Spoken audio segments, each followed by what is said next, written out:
Hello नमस्ते good evening, क्या हाल चाल। मैं सिद्धार्थ शर्मा आपका अपना सेट सर एक और धमाकेदार सेशन के साथ हाजिर हूं। आज हम करने जा रहे हैं बैकलॉग किलर पार्ट नंबर 1, जो मैंने आप लोगों से प्रॉमिस किया था। मैंने आप लोगों से कहा था कि भाई अपने समर वेकेशन फुल एंजॉय करो। मैं तुम्हारा अपना सेट सर तुम्हारे सारे चैप्टर का रिवीजन कराऊंगा।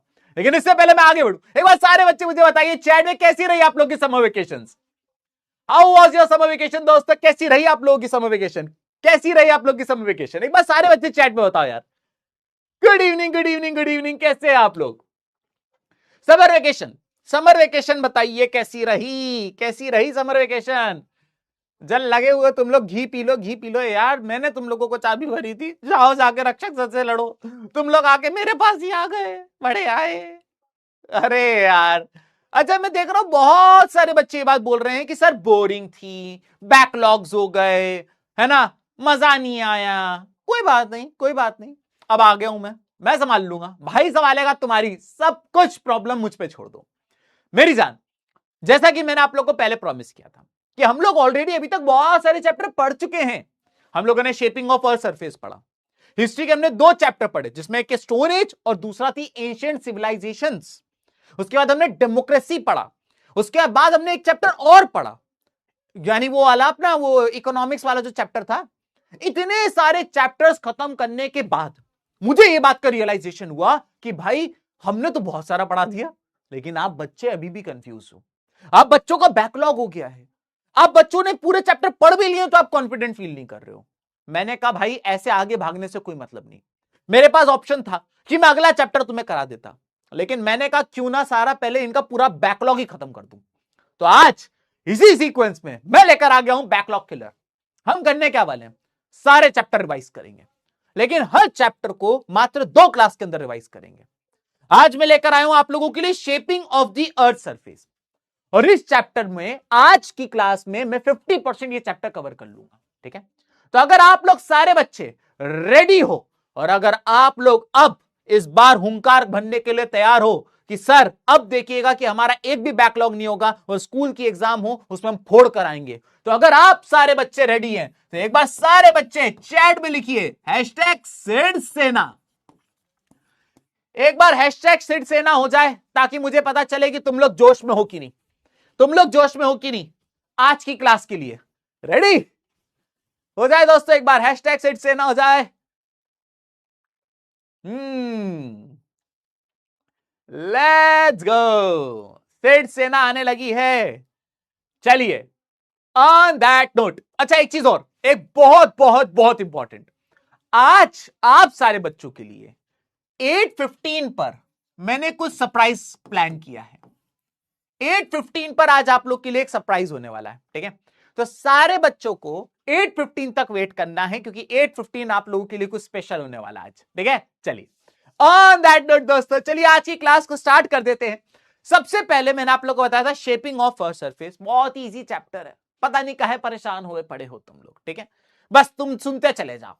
मैं तुमको बताया था कि आज से 460 करोड़ साल पहले की अगर हम बात करें तो सोलार सिस्टम जैसा कुछ था ही नहीं।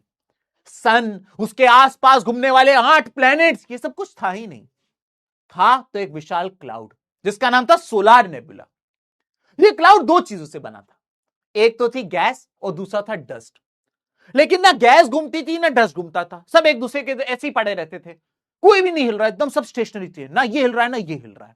ठीक है, तभी क्या हुआ कि इस विशाल क्लाउड के बाजू में एक स्टार था, और जब एक स्टार अपनी लाइफ पूरी जी लेता है तो खत्म होने वाला जब होता है तो वो स्टार जो होता है वो ब्लास्ट करता है।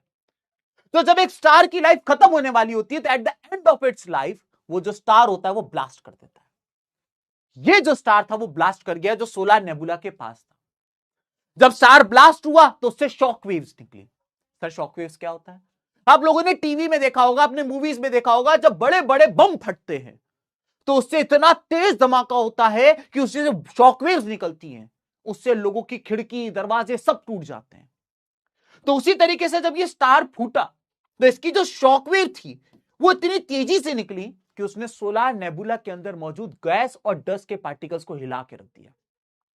और ये गैस और डस्ट के पार्टिकल्स जो थे वो शॉकवेव्स के कारण एकदम से तेज तेज तेज घूमने लगे और घूम घूम के ये सब की सब सेंटर में जाके चले गए और एक बड़ा सा धमाका हुआ और बन के तैयार हुआ हमारा प्यारा सन। अब मैं आपको बता दूं कि ये गैस और डस्ट के पार्टिकल घूमते घूमते घूमते घूमते सेंटर में जाके चले गए और बड़ा सा धमाका हो गया। वो जितना भी मास था उसका 99.8% जो था वो सेंटर में गया। 99.8% जो था वो सेंटर में गया और उससे धमाका हुआ। तो सर बचा हुआ 0.2% का क्या हुआ? जो बचा हुआ 0.2% था वो गोल गोल घूम के बाहर की तरफ जाने लगा और ये बाहर की तरफ जब जा रहे थे तो छोटे छोटे टुकड़े जुड़ के बड़े टुकड़ा, बड़ा टुकड़ा जुड़ के और बड़ा टुकड़ा, और ऐसे करके हमारे प्लैनेट्स बनके तैयार हुए, हमारी धरती बनके तैयार हुई। Mercury, Venus, Earth, Mars, Jupiter, Saturn, Uranus, Neptune बनके तैयार हुए।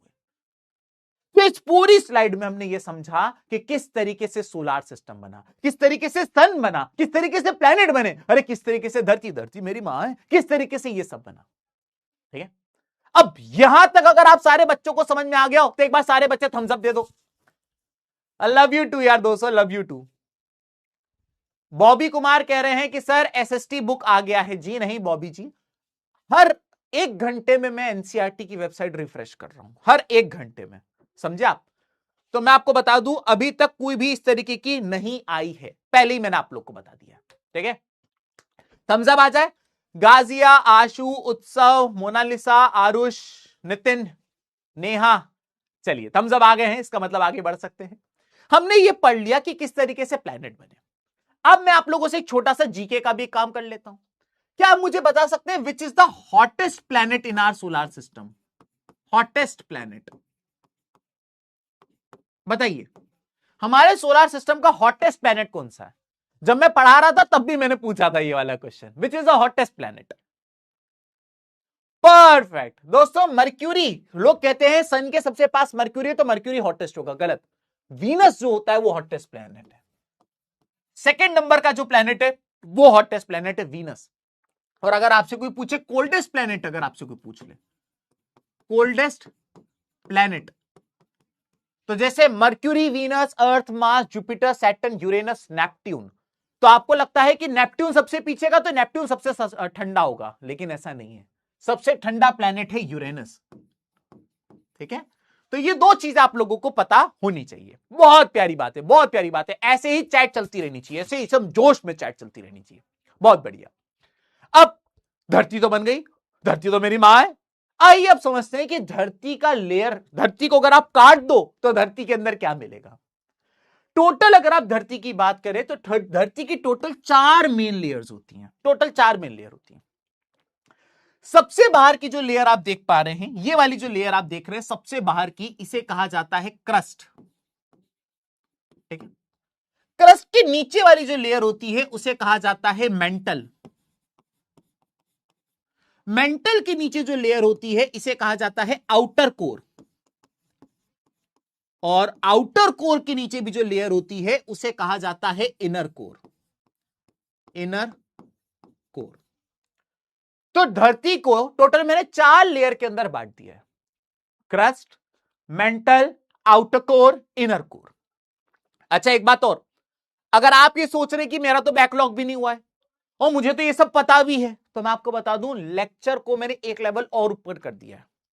कुछ चीजें ऐसी भी मैं लेकर आया हूं जो आप लोगों को मैंने पहली बार नहीं पढ़ाई थी, तो इसलिए वो आपको पता होना जरूरी है। ठीक है, तो सबसे ऊपर है क्रस्ट, क्रस्ट के नीचे है मेंटल, मेंटल के नीचे है आउटर कोर, और आउटर कोर के नीचे मेरी जान इनर कोर। हम एक एक करके इन सबको पढ़ेंगे। ठीक है, सबसे पहले अपन बात करते हैं क्रस्ट की। जो सबसे बाहर की लेयर होती है उसे हम क्रस्ट कहते हैं। आप देख सकते हैं सबसे बाहर की जो लेयर है ये है क्रस्ट। ठीक है, इस क्रस्ट की बात करें तो इसी क्रस्ट के ऊपर सारे कॉन्टिनेंट्स, धरती पर इस समय टोटल दोस्तों 7 कॉन्टिनेंट्स मौजूद हैं। धरती पर इस समय 7 कॉन्टिनेंट्स मौजूद हैं। ये 7 के 7 कॉन्टिनेंट्स जो हैं वो क्रस्ट के ऊपर मौजूद हैं। North America, south America, Asia, Europe, Africa, Australia, Antarctica, ये सातों के सातों कॉन्टिनेंट क्रस्ट के ऊपर मौजूद हैं। सारे के सारे ओशंस की बात कर लें तो इस समय धरती के ऊपर 5 ओशंस मौजूद हैं। क्या मुझे कोई 5 ओशन के नाम चैट में बता सकता है? 5 ओशन, मैं तुमको 4 के नाम बताता हूं। चलो, Atlantic ocean, Pacific ocean, Arctic ocean, Indian ocean, और एक पांचवा बताओ कौन सा है। जो चाहे कॉन्टिनेंट्स की बात करें, चाहे ओशन की बात करें, चाहे आइलैंड की बात करें, इस धरती पर मौजूद हर चीज क्रस्ट के अंदर पाई जाती है।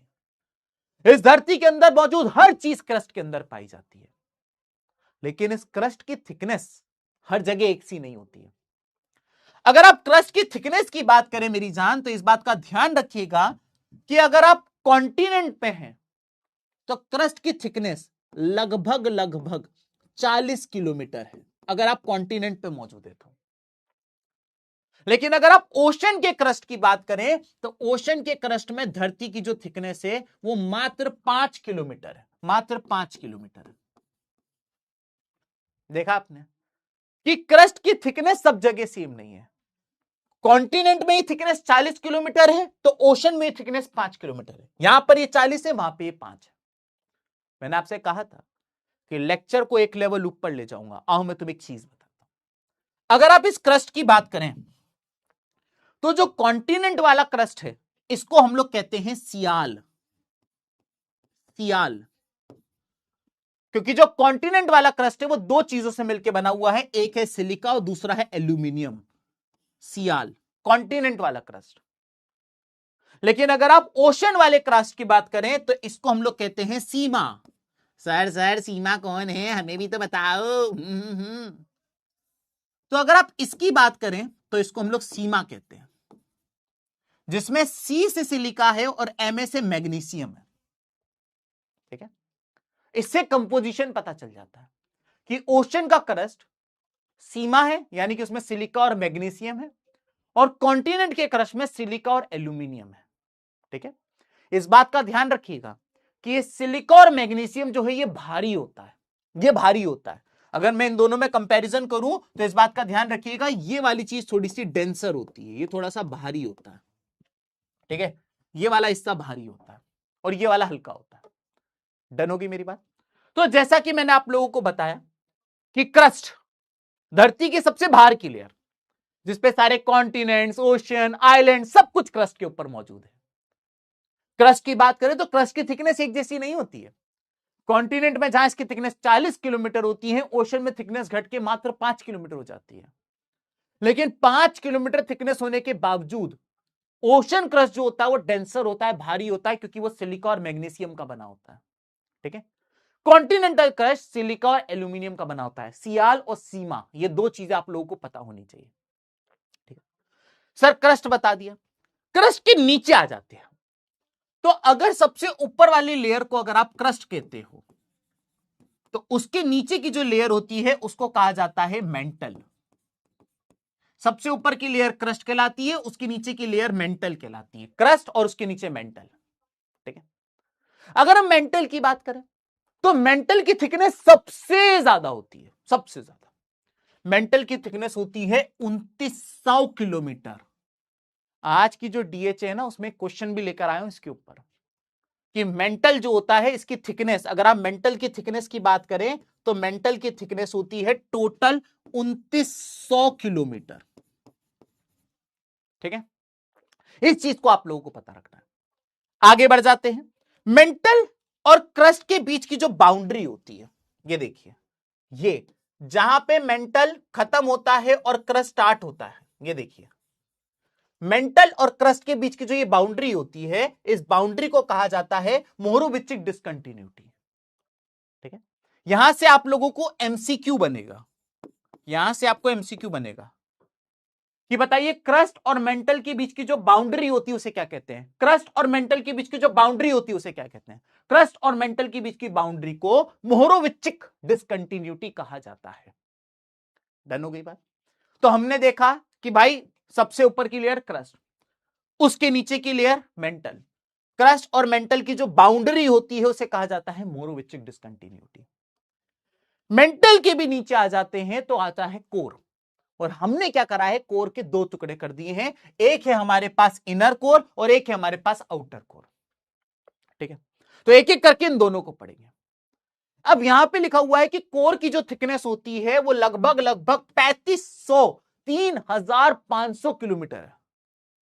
तो आप बोलोगे सर आप तो अभी कह रहे थे कि ये सबसे बड़ा है, यहां पे तो ये बड़ा है बेटा, ये 3500 दोनों का मिला के है, इनर कोर और आउटर कोर दोनों का मिला के है।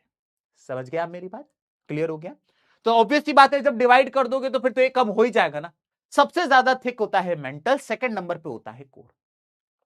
अब कोर में अगर आप आउटर कोर की बात करें तो आउटर कोर में सिर्फ और सिर्फ आयरन होता है। आयरन, इसके अंदर आउटर कोर के अंदर आपको आयरन देखने को मिलेगा, और जो ये आउटर कोर होता है ये लिक्विड फॉर्म में होता है, लिक्विड फॉर्म में आयरन मिलेगा।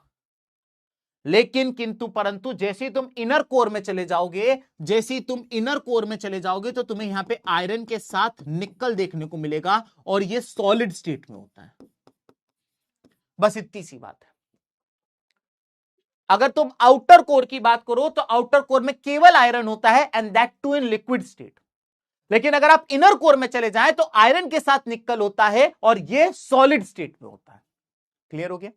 तो कहां आयरन होता है, कहां निकल होता है, कौन सॉलिड होता है, कौन लिक्विड होता है, ये आपको पता होना चाहिए।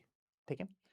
एक चीज जो मैंने आप लोगों को पिछली बार नहीं पढ़ाई थी, मैं आओ तुमको उसके बारे में बता देता हूं। अगर तुम इस डायग्राम को ध्यान से देखो तो तुम ये पाओगे कि इस डायग्राम में सबसे बाहर की लेयर कौन सी है? बताओ, ये वाली लेयर का नाम क्या है? ये वाली लेयर का नाम क्या है? इसका नाम है क्रस्ट। ठीक है?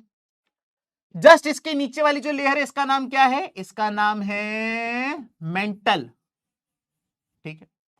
उसके नीचे आ जाओ, उसके नीचे आ जाओ, और नीचे आ जाओगे तो यहां पे तुम्हें क्या देखने को मिलेगा? यहां पे तुम्हें देखने को मिलेगा कोर, और कोर में भी इनर आउटर दो तरीके के होते हैं।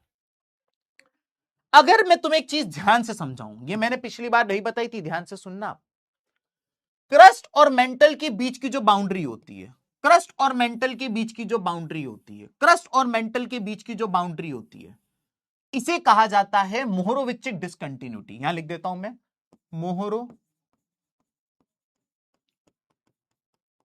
मोहरोविचिक डिसकंटिन्यूटी।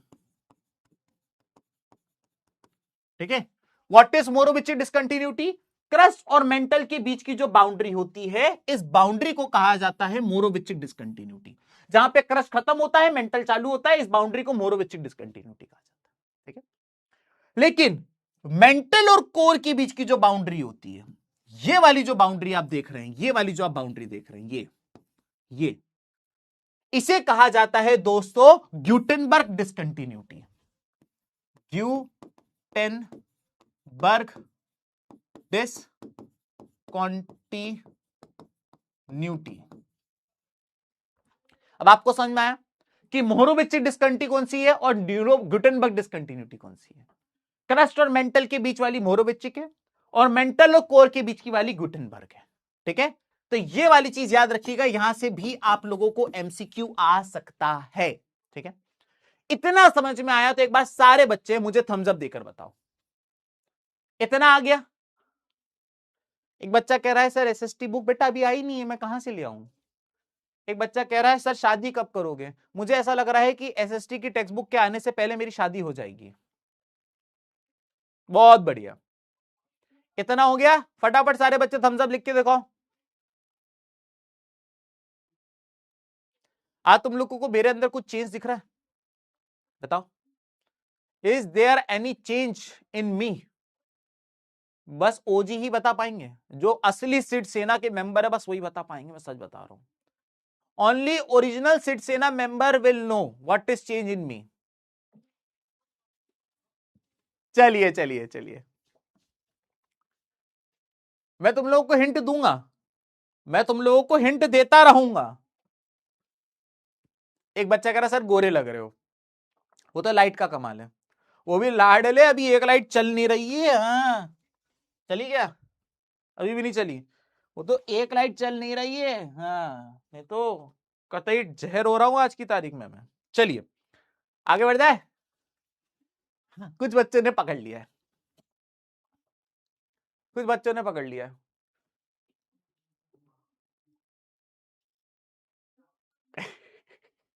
मेरा भांजा है, वो यही वाली वीडियोस देखता है पूरे दिन, टीकी टीकी टीकी, उसमें वो पूरे दिन यही सब चलता रहता है, ऐसे करके वो ऐसे ऐसे करके इशारे करते हैं वो। तो मैं आज ऐसे ही घूम रहा हूँ पूरे दिन ऑफिस में। ठीक है? पियर्सिंग करा ली तुम्हारे भाई ने, ये देखो, ये देखो, मेरे कान में है जो बाली तेरे तेरे खातिर डाली। चलिए आगे बढ़ जाते हैं दोस्तों। अब कुछ इंपॉर्टेंट इंफॉर्मेशन पे जाना चाहते हैं, ठीक है, कुछ इंपॉर्टेंट इंफॉर्मेशन। और वो इंफॉर्मेशन कुछ ऐसी है मेरी जान, वो क्या कह रहा है, इसमें दो पॉइंट है। पहला पॉइंट ये कह रहा है कि जैसे जैसे आप नीचे जाते हो टेम्परेचर जो होता है वो इंक्रीज होता जाता है, इंक्रीज इंक्रीज बढ़ता जाता है। यानी कि यहां पे टेम्परेचर कम होगा, यहां पे टेम्परेचर थोड़ा ज्यादा होगा, यहां पे टेम्परेचर और ज्यादा होगा, यहां पे टेम्परेचर और भी ज्यादा होगा। तो इनका यह कहना है कि जैसे जैसे आप अर्थ की सरफेस में नीचे जाते जाते हो, जैसे जैसे आप अर्थ की सरफेस में नीचे जाते जाते हो टेम्परेचर जो होता है, टेम्परेचर जो होता है वो इंक्रीज होता है, इंक्रीज होता है, ठीक है। तो जैसे जैसे आप नीचे जाते जाओगे टेम्परेचर इंक्रीज होता है। और कितना इंक्रीज होता है ये और ध्यान रखो, अगर आप 32 मीटर नीचे जाओगे तो टेम्परेचर 1 डिग्री बढ़ेगा 32 मीटर नीचे जाने पे। मतलब अगर यहां पे 40 डिग्री है, 32 मीटर नीचे जाओगे तो 41 डिग्री हो जाएगा, और 32 मीटर नीचे जाओगे तो 42 डिग्री हो जाएगा, और 32 मीटर नीचे जाओगे तो 43 डिग्री हो जाएगा, और 32 मीटर नीचे जाओगे तो 44 हो जाएगा। जैसे जैसे आप 32 मीटर नीचे जाओगे 1 डिग्री टेम्परेचर इंक्रीज हो जाएगा, गर्म होता जाएगा ये। तो ये वाली चीज यहां बताई गई है। दूसरी बात इसने ये बोली है कि डेंसिटी भी इंक्रीज होती है, यानी कि जैसे जैसे तुम नीचे जाओगे density also increases, density also increases. यानी कि ऊपर अगर डेंसिटी कम है नीचे जाके डेंसिटी और बढ़ जाएगी, और नीचे जाके डेंसिटी और बढ़ जाएगी, सबसे नीचे जाके डेंसिटी सबसे ज्यादा हो जाएगी। तो जैसे जैसे आप नीचे जाते जाओगे temperature as well as density, temperature as well as density दोनों बढ़ते जाते हैं, ठीक है। टेम्परेचर वाला तो तुमको याद रखना है कि कितना बढ़ता है, 32 मीटर नीचे जाने पे 1 डिग्री सेल्सियस बढ़ेगा, 32 मीटर नीचे जाने पे 1 डिग्री सेल्सियस बढ़ेगा। तो यहां से तुम्हारा MCQ आ सकता है, ठीक है। तो एक ये बहुत इंपॉर्टेंट बात है कि जैसे जैसे नीचे जाएंगे टेम्परेचर भी इंक्रीज होता है, डेंसिटी भी इंक्रीज होती है, ठीक है सर। एक चीज हो गई। एक और बात सुनो, even though inner core is very hot it remain solid during high pressure. अब इसका क्या मतलब है आओ मैं बता, ध्यान से सुनना। ये जो आप देख रहे हैं ये है आपका आउटर कोर, ठीक है। और उसके नीचे अगर आप चले जाते हैं, उसके भी नीचे अगर आप चले जाते हैं तो ये है आपके सामने इनर कोर। अब एक हमारे पास आउटर कोर है, एक हमारे पास इनर कोर है। अभी थोड़ी देर पहले ही मैं तुमको यह बता रहा था कि जो आउटर कोर होता है, आउटर कोर के पास, आउटर कोर जो होता है इसके पास सिर्फ और सिर्फ आयरन होता है, सिर्फ आयरन। और आउटर कोर जो होता है वो लिक्विड फॉर्म में होता है, लिक्विड फॉर्म में होता है। लेकिन अगर आप इनर कोर की बात करें, नीचे आ जाएं, इनर कोर की बात करें, तो इनर कोर जो होता है वो आयरन के साथ साथ निकल दोनों चीजें होती हैं इसके पास। और अगर आप इनर कोर की बात करें तो इनर कोर जो होता है ये सॉलिड होता है, सॉलिड होता है ये।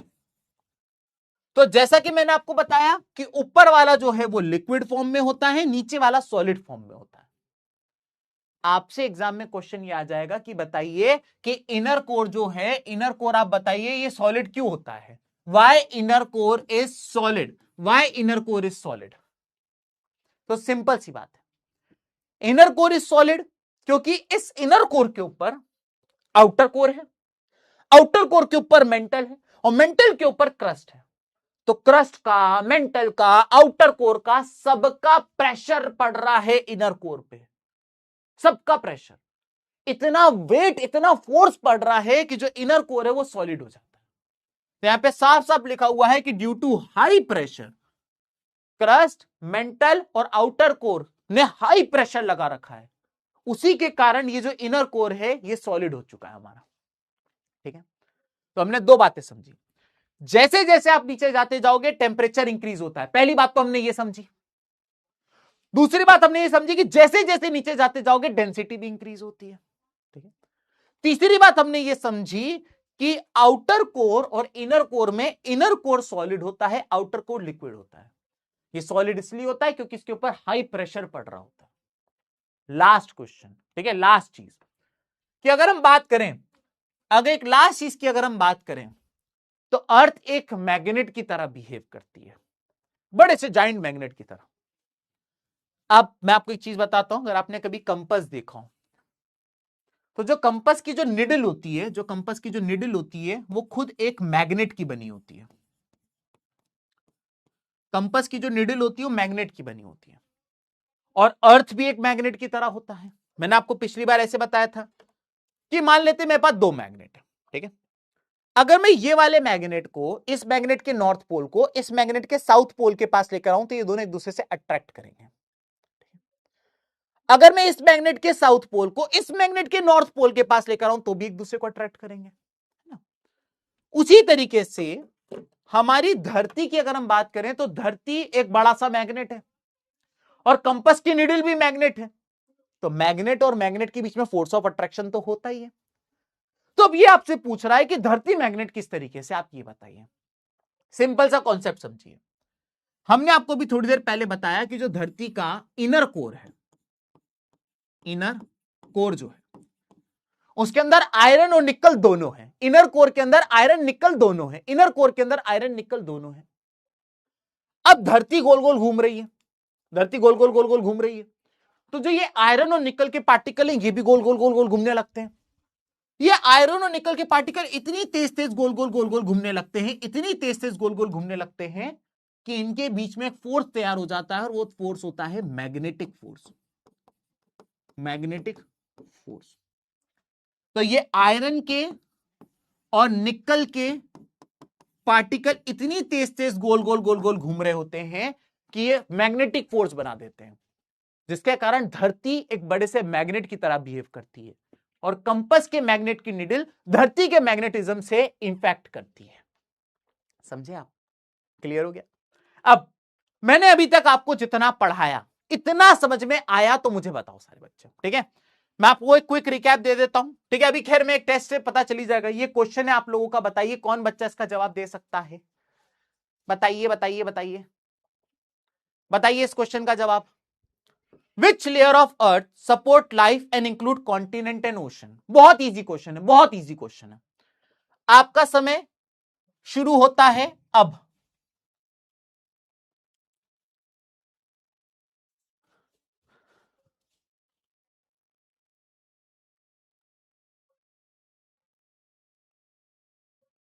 बताइए।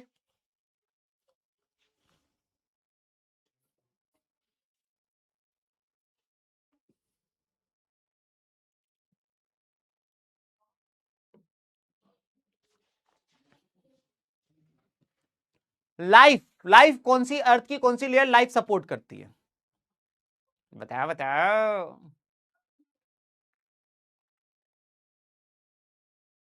चलिए आखिरी 5 second. 5, 4, 3, 2, 1 and your time is up. दोस्तों दोस्तों इस वाले क्वेश्चन का सही जवाब है क्रस्ट। क्रस्ट पे लाइफ सपोर्ट होती है। कैसे?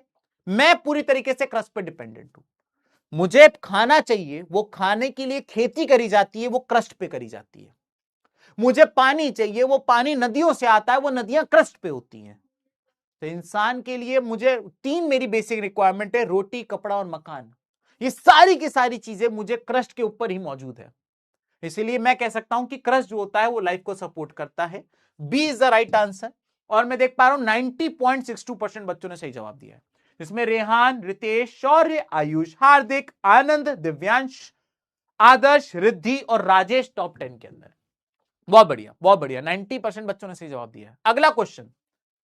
The Mohorovicic discontinuity is the boundary between. Mohorovicic, Mohorovicic आपका समय शुरू होता है अब। मोरोविचिक बताना है। नहीं वन्या जी, वन्या बजाज, ये रिकॉर्डेड क्लास नहीं है मेरी जान, मैं लाइव पढ़ा रहा हूं। ऐसा क्यों आपको लगता है कि मैं रिकॉर्डेड पढ़ा रहा हूं? एक बच्चा कह रहा है pole is not working properly. हाँ ये 10th में भी आज प्रॉब्लम आई थी। मैं भी 10th लेके निकला, वहां पे भी ये प्रॉब्लम चल रही थी। करवाता हूं मैं इसको आज ठीक।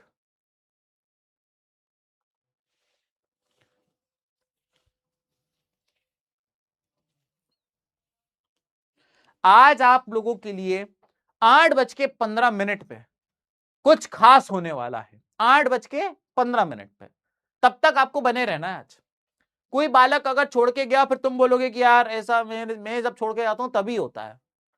चलिए, यहां पर अगर हम बात करें, ये आपका हो गया कोर, ये हो गया आपका मेंटल, और ये हो गया आपका क्रस्ट।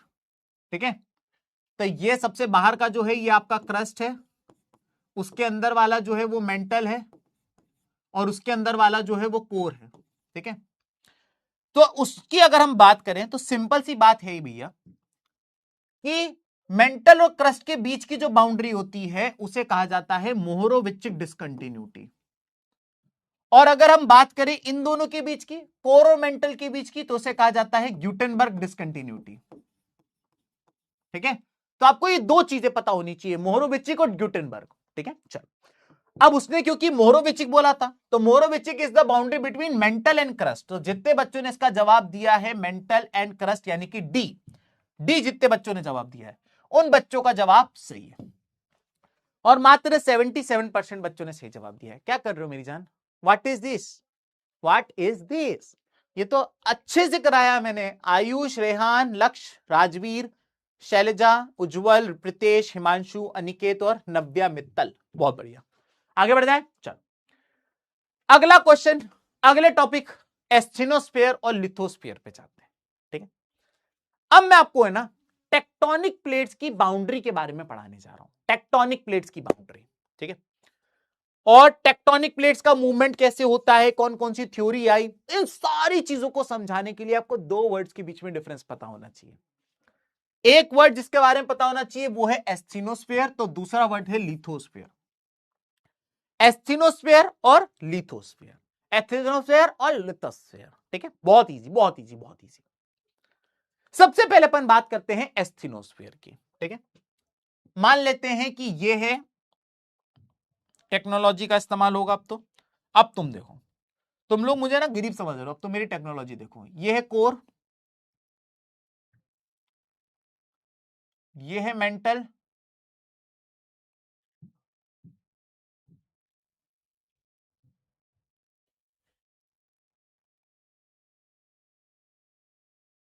ये है मेंटल, और ये है क्रस्ट। ठीक है, हमने तीन बना दिए, कोर, मेंटल, क्रस्ट। ठीक है, अब जरा ध्यान से सुनना, ये है आपका कोर, उसके जस्ट नीचे वाला क्या है आपका, ये है आपका मेंटल, और उसके भी जस्ट नीचे वाला क्या है आपका, सबसे नीचे वाला है आपका, ऊपर कर देता हूं मैं इसको, क्या यही करना पड़ेगा, ये है आपका क्रस्ट। ठीक है, अब सिंपल सी बात कुछ ऐसी है मेरी जान कि जहां पे मेंटल खत्म होता है और क्रस्ट स्टार्ट होता है, यहां पे ना सेमी फ्लूइड पत्थरों की एक लेयर होती है, सेमी फ्लूइड एक लेयर होती है पत्थरों की। सबसे पहले समझो कि फ्लूइड क्या होता है और सेमी फ्लूइड क्या होता है। फ्लूइड का मतलब होता है हर वो चीज जो फ्लो करती है उसे फ्लूइड कहते हैं। ठीक है, अब अगर पानी बहता है, पानी तो बहता ही है, तो पानी एक फ्लूइड है। अगर इस कमरे में मैं बाल्टी ऐसे फेंक दूं तो बाल्टी का पानी पूरे के पूरे कमरे में फैल जाएगा। तो इसलिए पानी एक फ्लूइड है जो अपने आप फ्लो करता है। हवा, हवा फैलती है, अपने आप बहती है। अगर मैं इस कमरे में अगरबत्ती जला दूं तो उस अगरबत्ती की जो हवा, धुआं है, वो पूरे कमरे में फैल जाएगा, अपने आप फ्लो करता है हवा के साथ। तो पानी और हवा, या फिर गैस और लिक्विड, गैस और लिक्विड ये दोनों फ्लूइड कहलाते हैं क्योंकि ये फ्लो करते हैं। ठीक है, अब कुछ होते हैं सेमी फ्लूइड जो इतने अच्छे से फ्लो नहीं करते हैं। मैं आपको एक एग्जांपल देता हूं, मेरे पास दो ग्लास हैं, एक ग्लास में दूध है और दूसरे ग्लास में शहद है। मैंने दूध वाले ग्लास को टक्कर मारी, और जैसे ही दूध वाला ग्लास ऐसे गिरा तो दूध कैसे बह जाएगा, बहुत दूर तक चला जाएगा। ऐसे अगर मैं शहद वाले ग्लास को टक्कर मारूंगा तो शहद भी बहेगा, लेकिन शहद उतनी स्पीड में और उतना ज्यादा नहीं बहेगा जितना दूध बहता है। इसलिए हनी जो है वो आपका सेमी फ्लूइड है और दूध जो है वो आपका फ्लूइड है। दोनों बह रहे हैं, लेकिन दूध अच्छे से बह रहा है इसलिए वो फ्लूइड है, हनी धीमे धीमे बह रहा है इसलिए वो सेमी फ्लूइड है। यहां तक क्लियर हो गया? यहां तक समझ में आ गई? अब यहां पर आपको सेमी फ्लूइड लेयर देखने को मिलेगी, और जो ये लेयर है, ये वाली जो आप लेयर देख रहे हैं, ये वाली जो लेयर है ये मोल्टन रॉक से बनी हुई है, मोल्टन रॉक से बनी हुई है, पिघले हुए पत्थर, और वो पिघले हुए पत्थर धीमे धीमे करके फ्लो कर रहे हैं, इसलिए उनको सेमी फ्लूइड कहा गया है। इन पिघले हुए पत्थरों के ऊपर बड़े बड़े पत्थर, बड़ी बड़ी प्लेट्स होती हैं जो फ्लो करती हैं, और उन जो बड़ी बड़ी प्लेट्स इन पिघले हुए पत्थरों के ऊपर फ्लोट करती हैं उसको कहा जाता है लिथोस्फीयर। समझ गए? तो लिथोस्फीयर जो होती है वो सेमी फ्लूइड लेयर के ऊपर फ्लोट कर रही होती है, और वो जो सेमी फ्लूइड लेयर जिसके ऊपर लिथोस्फीयर फ्लोट कर रही होती है उसको एस्थेनोस्फीयर कहा जाता है। सिंपल सी बात है, सिंपल सी बात है, सिंपल सी बात है। मैं फिर एक बार तुम लोग को क्लियर कर देता हूं, मैं गारंटी से बता रहा हूं तुमको, एक बात ध्यान से सुनना, बड़े बड़े टीचर्स को यह डिफरेंस नहीं पता है, देश के बहुत सारे बच्चों को यह डिफरेंस नहीं पता है, और teachers they don't bother to explain this type of things, क्योंकि डिफिकल्ट है, समझाने में नानी याद आ जाएंगी। लेकिन मैं नहीं डरता, 10 बार बोलोगे 10 बार बताऊंगा, ध्यान से सुनना बस। लेकिन ठीक है, अगर मैं पानी के ऊपर बर्फ डाल दूं तो बर्फ पानी के ऊपर फ्लोट करेगी? करेगी कि नहीं करेगी? अगर मैं पानी के ऊपर बर्फ डाल दूं तो बर्फ पानी के ऊपर फ्लोट करती है ना? उसी तरीके से सेमी फ्लूइड एक लेयर है पत्थरों की, सेमी फ्लूइड एक लेयर है पत्थरों की, और इसके ऊपर पत्थर की दूसरी लेयर जो होती है वो फ्लोट करती है। तो जो ये सेमी फ्लूइड लेयर है पत्थरों की, इसको कहा जाता है एस्थेनोस्फीयर, और इसके ऊपर जो पत्थरों की लेयर फ्लोट करती है उसे कहा जाता है लिथोस्फीयर। तो लिथोस्फीयर जो फ्लोट कर रहा है, एस्थेनोस्फीयर जिस पे फ्लोट कर रहा है, बस इतनी सी बात है। ठीक है, अगर इतना समझ में आया तो एक बार सारे बच्चे चैट में चमका लिख के दिखा दो, एक बार सारे बच्चे चैट में चमका लिख के दिखा दो अगर इतना समझ में आ गया तो। क्या आप लोगों को इतना समझ में आ गया? अगर इतना आ गया तो एक बार चमका लिख के बता दो।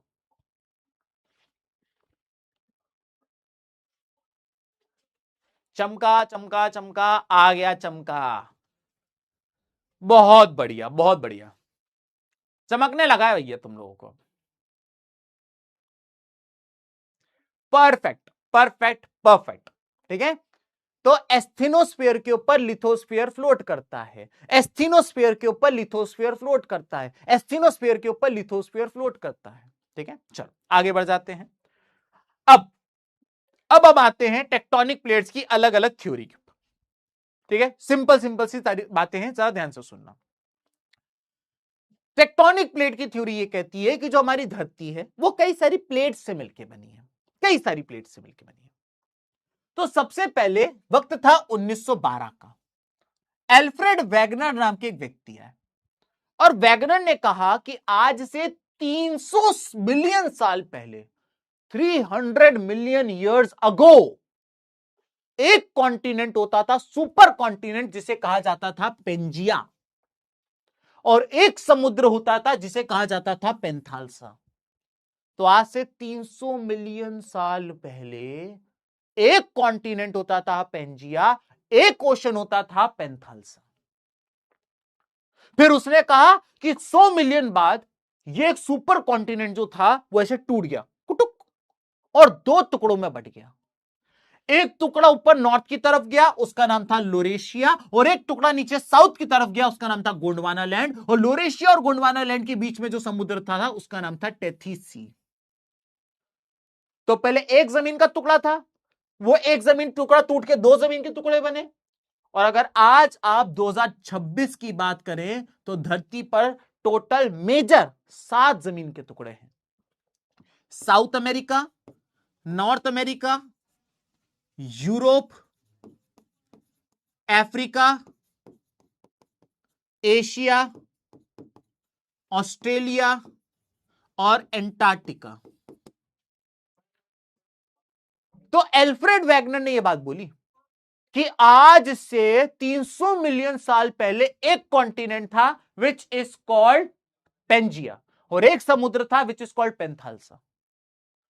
वो एक कॉन्टिनेंट टूट के दो बना, लॉरेशिया और गोंडवाना लैंड, और फिर वो दो टूट के सात बना, north America, south America, Asia, Europe, Africa, Australia, Antarctica.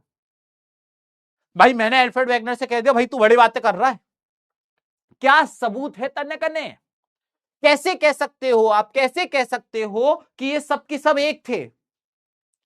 तो उसने ये कहा कि भाई मैं ये ऐसे कह सकता हूं क्योंकि सबकी कोस्टलाइन मैच करती है, सबकी कोस्टलाइन मैच करती है, ठीक है।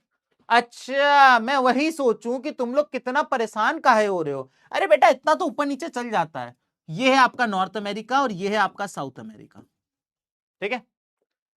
तो मैंने अल्फ्रेड वैगनर से पूछ लिया, मैंने अल्फ्रेड वैगनर से कहा भाई तुझे ऐसा कैसे पता कि ये 7 कॉन्टिनेंट पहले एक कॉन्टिनेंट था? तू शक्ल से बुढ़ा दिखता है लेकिन इतना बुढ़ा तो है नहीं, 300 मिलियन साल पहले क्या हुआ था तेरे को कैसे पता? तो उसने मुझे दो तीन सबूत दिए। पहला सबूत दिया उसने मैचिंग कोस्टलाइन, और ये बात तुम लोग खुद भी एक्सपीरियंस कर सकते हो, जरा ध्यान से देखना। अगर तुम इस मैप को ध्यान से देखो तो तुम ये पाओगे कि जो ये वाला जो शेप है वो आराम से इसके अंदर फिट हो सकता है, एक जिक्सॉ पजल की तरह इसको मैं इसके अंदर घुसेड़ सकता हूं, ठीक है। सिमिलरली अगर तुम देखो इन दोनों को भी अगर तुम दबा दो तो ये वाला हिस्सा और ये वाला हिस्सा सब एक जिक्सॉ पजल की तरह सब कुछ सेट हो रहा है, तो कोस्टलाइन मैच कर रही है। तो मैंने कहा बात तो तेरी सही है। दूसरी बात आई सिमिलैरिटी ऑफ रॉक्स। हमने ये पाया कि जो पत्थर यहां अफ्रीका में यहां पाए गए हैं वही पत्थर यहां पे भी पाए जा रहे हैं। How is it possible?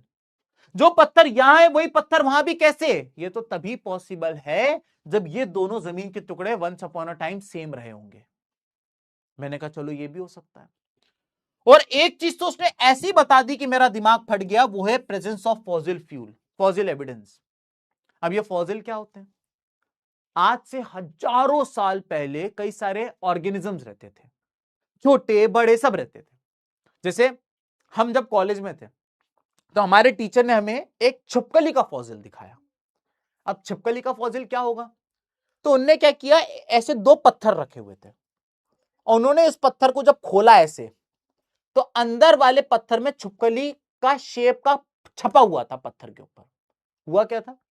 उन्होंने बताया कि 200 मिलियन साल पहले, 150 मिलियन साल पहले छिपकली पत्थर के ऊपर बैठी हुई थी, धूप सेक रही थी, धूप धूप ऐसे कर रही थी। तभी ऊपर से एक बड़ा सा पत्थर का टुकड़ा आया और उसने पिचक करके उस छिपकली को पिचका दिया। अब इतने हजारों साल निकल गए, छिपकली की जो बॉडी थी वो अंदर डिकम्पोज हो गई, उसकी बॉडी डिकम्पोज हो गई, उसका खून डिकम्पोज हो गया, उसकी हड्डियां डिकम्पोज हो गई। जब हमने इन दोनों को हटाया तो छिपकली का तो सब जा चुका था, लेकिन उसकी बॉडी उन दोनों पत्थरों में छप चुकी थी, और इसी को फॉसिल कहा जाता है। तो इन फॉसिल से पता चलता है, इन फॉसिल से पता चलता है कि आज से हजारों साल पहले, लाखों साल पहले कैसे जानवर रहा करते थे। किसी का कोई अंडा है जो फूटा नहीं और इतने सालों में पत्थर बन गया, वो भी एक फॉसिल बना है, कहलाएगा।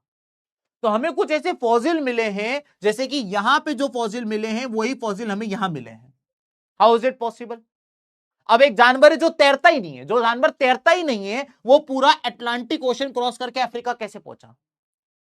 उसका फॉसिल हमें साउथ अफ्रीका में मिला है, इसका फॉसिल हमें अफ्रीका में मिला है, कैसे मिला? जरूर ये दोनों पहले जुड़े हुए थे, तभी वो जानवर इधर उधर दोनों जगह मौजूद है।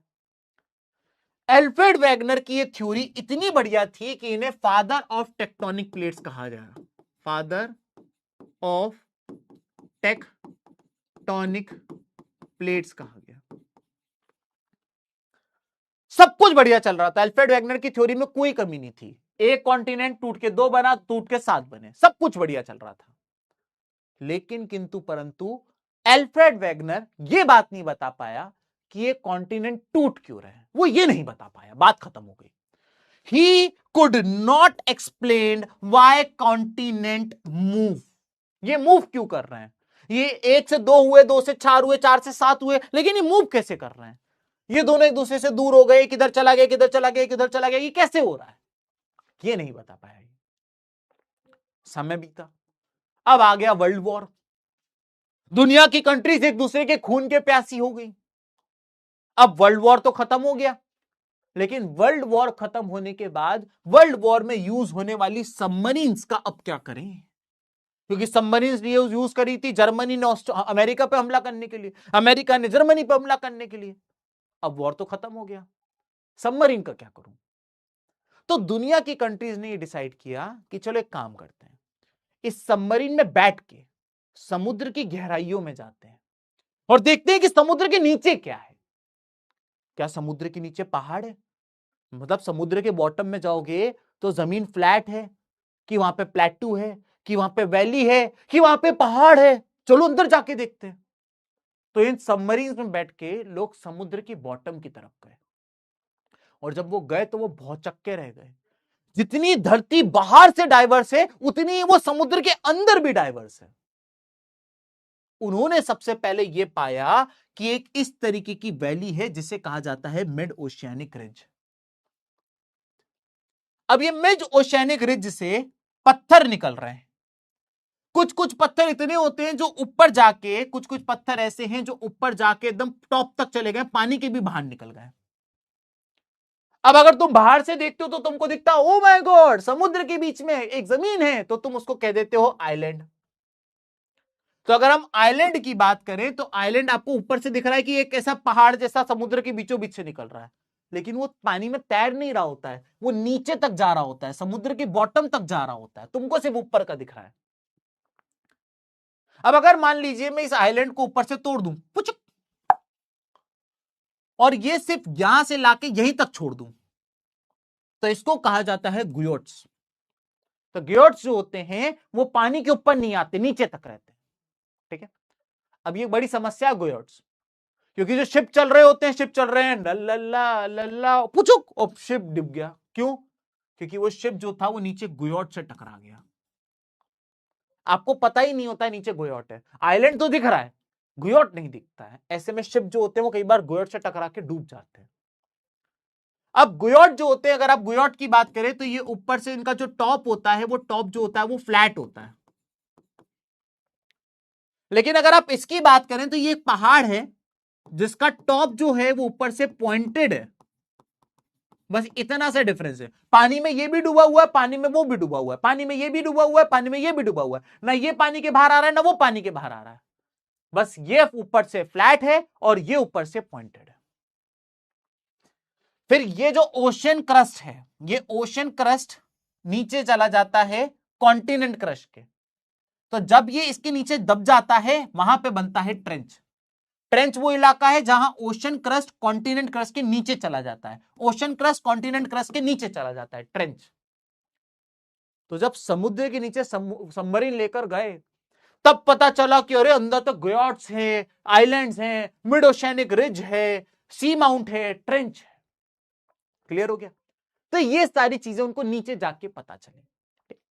अब अगर आपको ये वाला डायग्राम अच्छे से समझ में आया तो एक बार सारे बालक मुझे थम्स अप देकर बताओ, अगर इतना समझ में आ गया तो। एक बार सारे बच्चे थम्स अप देकर बताओ अगर इतना आ गया तो।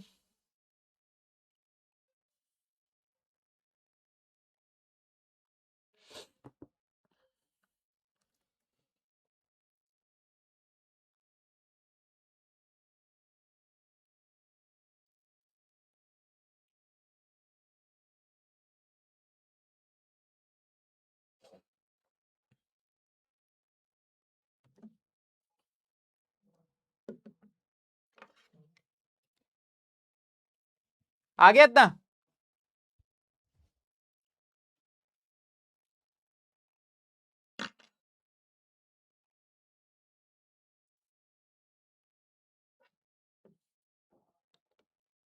चलिए, रिजल्ट देख पा रहा हूं मैं, और 94% बच्चों को यह समझ में आ गया। बहुत बढ़िया दोस्तों, बहुत बढ़िया, बहुत बढ़िया। अब जब ये नीचे गए सबमरीन में बैठ के, तो इनके दिमाग में दो क्वेश्चन आए। पहला क्वेश्चन इन लोगों के दिमाग में ये आया दोस्तों, पहला क्वेश्चन इनके दिमाग में ये आया कि why all the rocks of ocean crust is 200 million years old. इन्होंने ये पाया कि ज्यादातर जो पत्थर है, यहां पर जितने भी पत्थर हैं वो 200 मिलियन साल पुराने हैं, 200 मिलियन साल पुराने हैं, और यहां के पत्थर भी 200 मिलियन साल पुराने हैं। लेकिन जैसे जैसे आप आगे जाते जाओगे तो तुम ये पाओगे कि यहां का पत्थर पे 250 मिलियन साल पुराना है, और आगे जाओगे तो 300 मिलियन साल पुराना भी पत्थर दिखा। सेम यहां पे एक पत्थर था, वो 250 मिलियन साल पुराना था, और आगे गए तो 300 मिलियन साल पुराना है। तो जब पत्थरों की सैंपलिंग करी, सबमरीन से पत्थर उठा के लेकर आए, तो ये पाया कि मिड ओशियनिक रिज के पास वाले जो पत्थर है वो यंग है। लेकिन जैसे जैसे आप दूर जाते जाते हो पत्थर की एज बढ़ती जाती है। ये 200 मिलियन से 250 मिलियन हो गया, और आगे गए तो ये 300 मिलियन हो गया। तो जैसे जैसे आप मिड ओशियनिक रिज से दूर जाते जाओगे पत्थर की एज बढ़ती जाएगी। ये पहला क्वेश्चन इनके दिमाग में आया। तो इन्होंने कहा कि भाई ये ऐसा हो क्यों रहा है। इस चीज का जवाब दिया हेनरी हैच और रॉबर्ट दिट्स ने। हैरी हैच और रॉबर्ट दिट्स ये दोनों लेकर आए सी फ्लोर स्प्रेडिंग थ्योरी, ठीक है। और सी फ्लोर स्प्रेडिंग थ्योरी से इन्होंने इस चीज का जवाब दिया। अब जो मैं सिखाने जा रहा हूं ये बहुत बहुत बहुत डिफिकल्ट है, लेकिन तुमको पेशेंस रखना है, तुमको समझ में आ जाएगा। जरा ध्यान से सुनिए। यहां पर आप जो देख रहे हैं, ये जो आप देख रहे हैं इसका नाम है, आप इसको ऐसे समझिए। सबसे पहले तो देखो, ये है हमारी धरती, धरती मेरी मां है, ये धरती है, ठीक। अब होता क्या है कि धरती के ऊपर इस तरीके के वॉल्केनोज बने हुए हैं, ठीक है। धरती के अंदर होता है दोस्तों मैग्मा। धरती के अंदर क्या होता है? धरती के अंदर मौजूद होता है मैग्मा। ये जो आप देख रहे हैं इसका नाम है, हाँ, धरती के अंदर इसको कहते हैं हम लोग मैग्मा, जो धरती के अंदर भरा हुआ है। कई बार ये मैग्मा धरती से बाहर निकल के आ जाता है,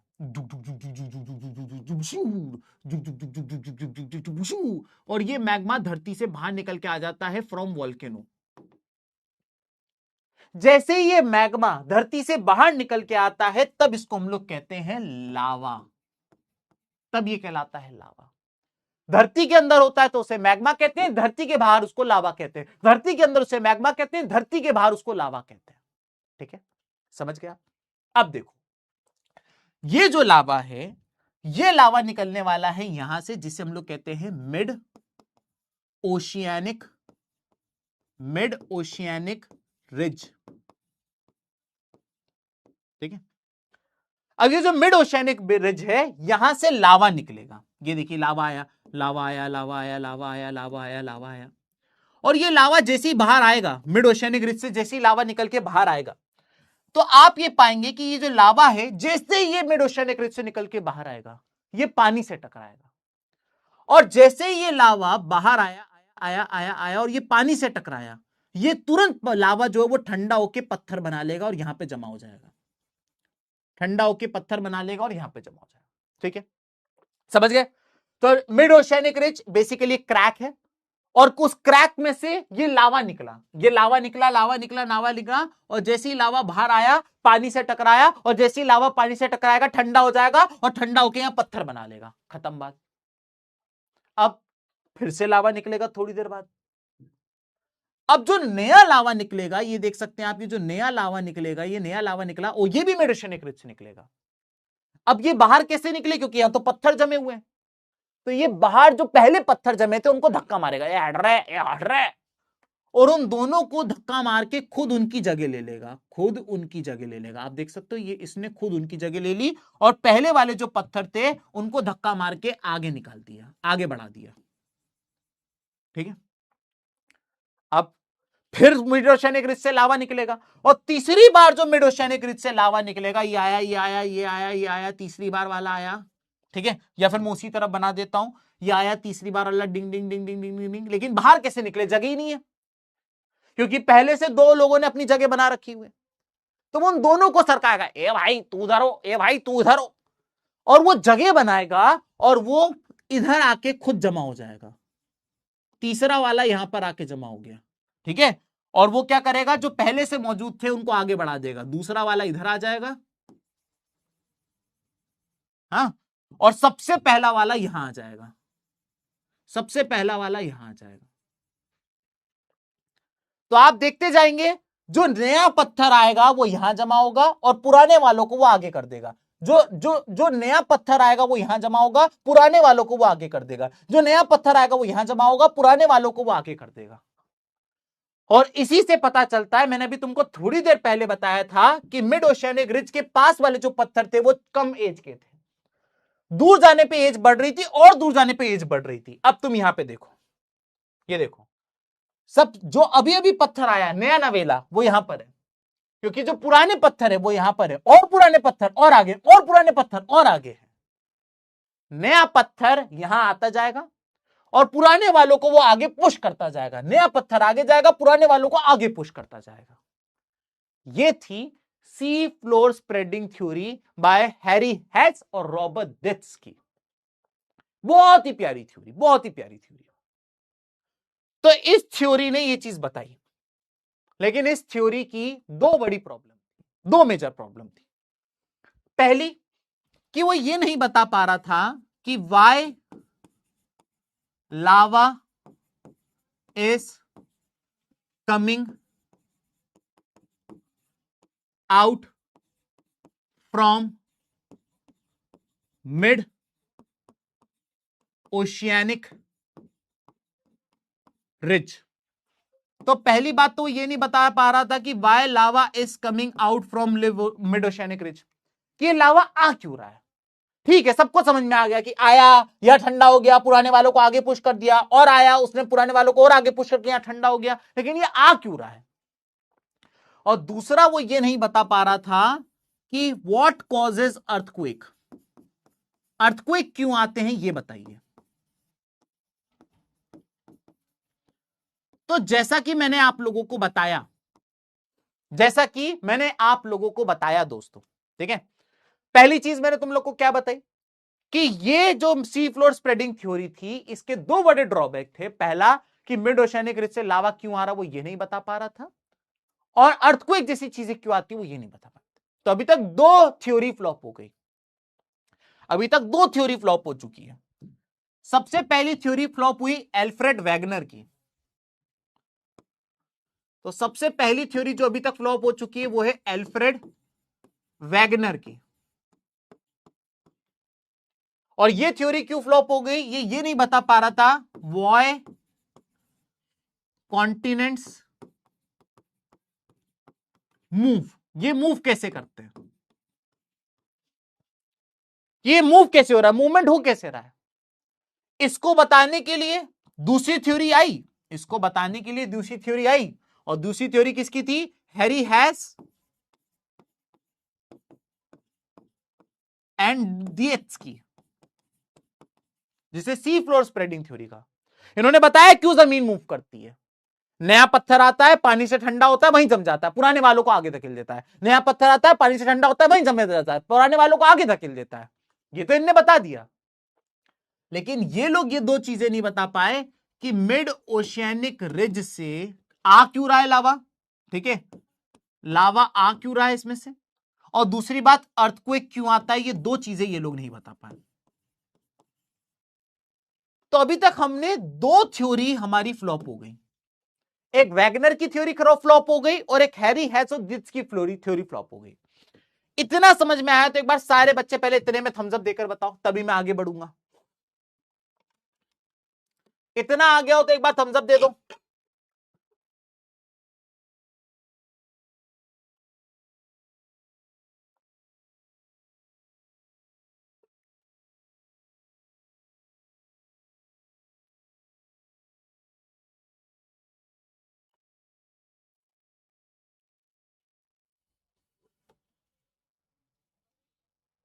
हाँ हाँ, सरप्राइज 15 मिनट रुक जाओ यार।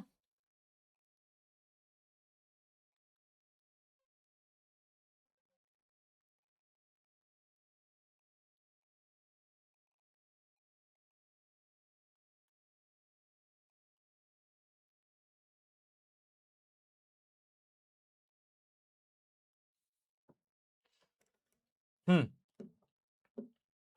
हाँ हाँ हाँ हाँ, मुझे मालूम है तुम लोग आज सब उसी का वेट कर रहे हो। 92% बच्चों को ये बात समझ में आ गई, बहुत बढ़िया बहुत बढ़िया। मुझे मालूम है तुम लोग आज सबकी सब उसका ही वेट कर रहे हो। एक बच्चा कह रहा है Siddharth sir Harry Potter sir, सही है, सही है, सही है, सही है। हाँ हाँ, होगा होगा, चिंता मत करो, होगा। ठीक है, चलो आगे बढ़ जाते हैं। दो थ्योरी फ्लॉप हो चुकी है, एक एल्फ्रेड वेगनर की प्लेट टेक्टोनिक थ्योरी और हैरी हेसोदीट्स की सी फ्लोर स्प्रेडिंग थ्योरी। क्यों फ्लॉप हुई मैंने आपको बता दिया। अब हम पढ़ने जा रहे हैं तीसरी थ्योरी के बारे में। ठीक है, अब पढ़ेंगे तीसरी थ्योरी। तीसरी थ्योरी है हमारी convection current in the mental. ये थ्योरी बहुत बढ़िया थ्योरी थी। ठीक है, क्योंकि पुरानी वाली थ्योरी ये नहीं बता पा रही थी कि भाई मिड ओशियनिक रिज से ये लावा बाहर क्यों आ रहा है, मिड ओशियनिक रिज से लावा बाहर क्यों आ रहा है। अब ये पता चला कि लावा बाहर क्यों आ रहा है, कन्वेक्शन करंट थ्योरी ने बताया। कन्वेक्शन करंट थ्योरी वालों ने एक सिंपल सा कॉन्सेप्ट समझाया दुनिया को, सबको बैठा दिया, सब बैठ जाओ बैठ जाओ बैठ जाओ, सब बैठ गए, हाँ हाँ सर बताओ क्या हुआ। बोले तुमने सी फ्लोर स्प्रेडिंग थ्योरी क्यों फाड़ दी। तो लोगों ने कहा अरे वो ये नहीं बता पा रहे थे कि मिड ओशियनिक रिज से लावा बाहर क्यों आ रहा है। बोले ठीक है, उनने गैस स्टोव रखा, तपेली रखी, तपेली के ऊपर दूध डाला और गर्म करने लगे। तो सब लोग बोलने लगे अबे पागल हो क्या, हमें बुलाया था कि तुम्हारे पास जवाब है और तुम दूध उबाल रहे हो। बोले शांति रखो। जब दूध गर्म हो गया तो दूध उबल के बाहर आ गया। तो उसने कहा बताओ क्या हुआ। तो लोगों ने कहा अरे यार तुम क्या गंवारी समझते हो क्या हमको, दूध तुमने गर्म किया और जब वो गर्म हुआ तो गर्म होके वो ऊपर आया और ऊपर आके वो बाहर आ गया। बोले सिमिलरली धरती के अंदर लावा होता है, जब ये लावा गर्म होता है तो वो लावा ऊपर आता है और उसको निकलने के लिए जगह चाहिए होती है। मिड ओशियनिक रिज में ऑलरेडी एक क्रैक मौजूद होता है, तो वहां से लावा का निकलना सबसे आसान होता है। इसीलिए मिड ओशियनिक रिज से जब लावा गर्म होता है तो गर्म होने के बाद ये लावा ऊपर आ जाता है। समझे आप, ये थी कन्वेक्शन करंट थ्योरी। सिंपल सी बात। उसने कहा एल्फ्रेड जो बोल के गया बिल्कुल सही बात थी, पहले एक कॉन्टिनेंट था टूट के दो बने, आज 7 बन गए, सही कह रहा था। सी फ्लोर स्प्रेडिंग बिल्कुल सही है, मिड ओशियनिक रिज जो होता है वहां से लावा निकल के आता है, जैसे ही बाहर आता है ठंडा होकर वहीं रुक जाता है, फिर जब दूसरा लावा आता है तो वो पहले वालों को धक्का मार के आगे बढ़ाता है और वहां रुक जाता है, तीसरा वाला आ जाता है तो दूसरे वालों को दोनों को आगे धक्का बढ़ा देता है और वहां रुक जाता है। बोले सब कुछ सही है, हम बस एक चीज ऐड कर रहे हैं, और हम ये ऐड कर रहे हैं कि लावा सिर्फ और सिर्फ इसलिए आता है क्योंकि कोई भी चीज को जब तुम गर्म करते हो तो गर्म करने के बाद वो ऊपर हो जाती है। सिंपल बात। तो इन्होंने ये वाली चीज बता दी, this is called convection current theory. बहुत बढ़िया चल रहा था, सब कुछ चक्का चल रहा था। लास्ट में आई एक लास्ट थ्योरी, जो चौथी और आखिरी थ्योरी आई, वो थी आपकी मॉडर्न प्लेट टेक्टोनिक थ्योरी। उन्होंने कहा बिल्कुल एल्फ्रेड भी सही था, सी फ्लोर स्प्रेडिंग भी सही थी, हमसे पहले वाली कन्वेक्शन भी सही थी, हम एक चीज और ऐड करना चाहते हैं। हमने कहा क्या। बोले इसको जरा ध्यान से सुनो, ये ध्यान से सुनने वाली चीज है। ठीक है, डाइवर्जेंट बाउंड्री क्या होता है। ये है मान लेते हैं tectonic plate number 1, tectonic plate number 1, और यहां पर है आपके पास टेक्टोनिक प्लेट नंबर 2। ये टेक्टोनिक प्लेट कभी पास आती हैं, कभी दूर जाती है, कभी रगड़ खाती हैं। जब ये दोनों की दोनों टेक्टोनिक प्लेट एक दूसरे से दूर जाती हैं, अवे अवे, तो जब ये दोनों टेक्टोनिक प्लेट एक दूसरे से दूर जाती हैं तो इसको कहा जाता है divergent theory. When two plates move apart, जब दो प्लेट एक दूसरे से दूर चली जाती हैं तो उसे कहा जाता है डाइवर्जेंट थ्योरी। ठीक है सर। इसके बाद आया कन्वर्जेंट थ्योरी। कन्वर्जेंट थ्योरी ये कहती थी कि मान लेते हैं कि मेरे पास है यहां पे tectonic plate number 1, tectonic plate number 1, और यहां पे मौजूद है टेक्टोनिक प्लेट नंबर 2।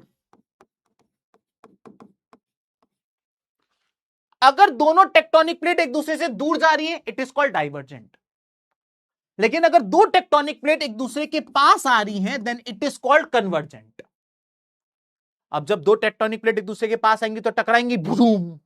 अब दो चीज हो सकती है, जब दो टेक्टोनिक प्लेट एक दूसरे से टकराएंगी तो हो सकता है कि वो बीच से बेंड हो जाए।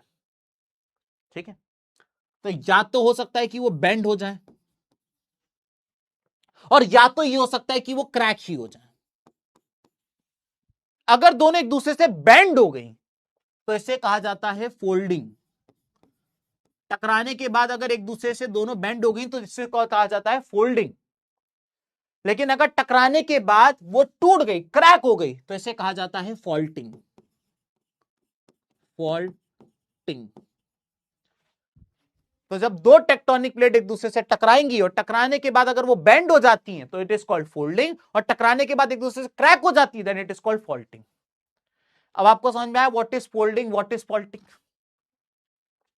तीसरी बात यहां पे ये बताई गई, तीसरी बात यहां पे ये बताई गई, ये वाली चीज को मैंने यहां समझा है। तीसरी बात यहां पे ये बताई गई कि ये भी हो सकता है कि दो टेक्टोनिक प्लेट एक दूसरे के ऊपर रगड़ खा जाए। कैसे, आओ ये समझाता हूं। ये है टेक्टोनिक प्लेट नंबर 1,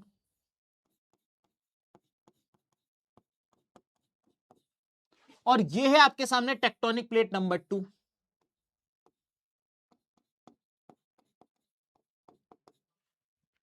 अगर ये वाली टेक्टोनिक प्लेट ऐसे और ये वाली टेक्टोनिक प्लेट ऐसे जा रही है और ये एक दूसरे से ऐसे रगड़ खा लेती है तो इसे कहा जाता है ट्रांसफॉर्म थ्योरी।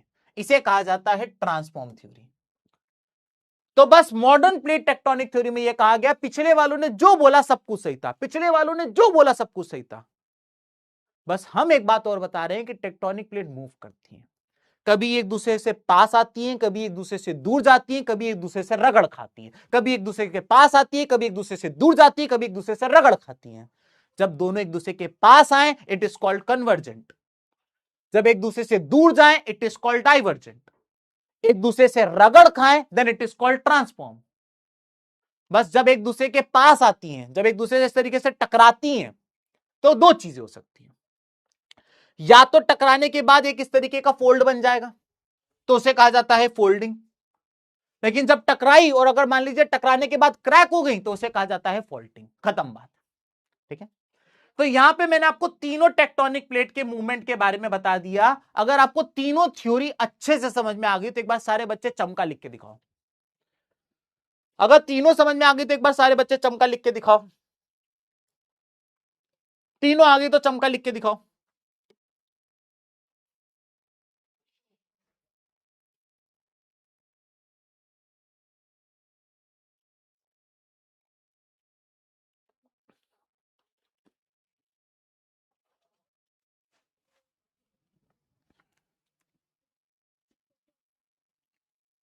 बहुत बढ़िया, बहुत बढ़िया, बहुत बढ़िया।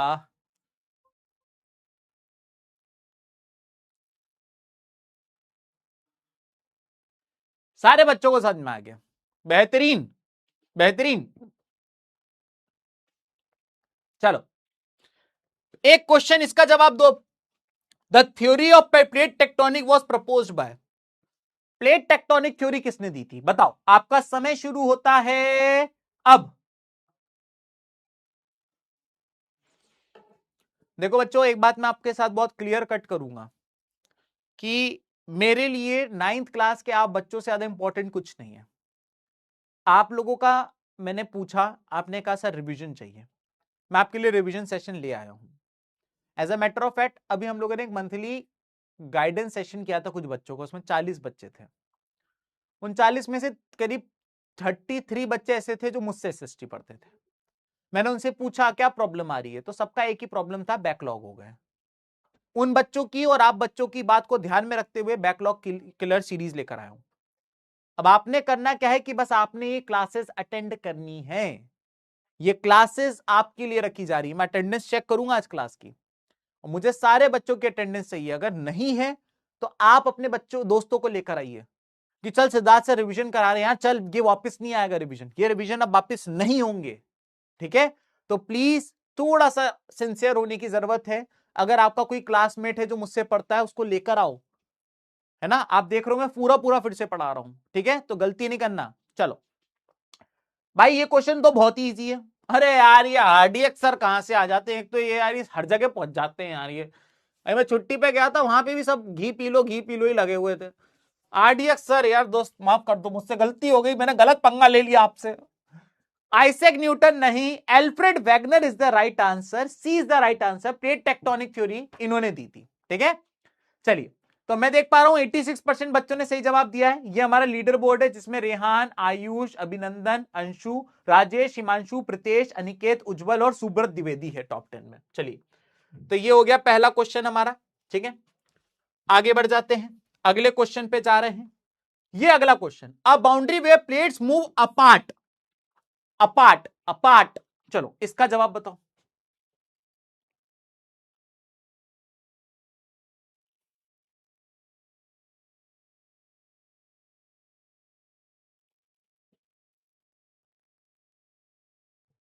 एक सेकंड रुको, मैं पहले ये बंद कर दूं। कहां गया पोल?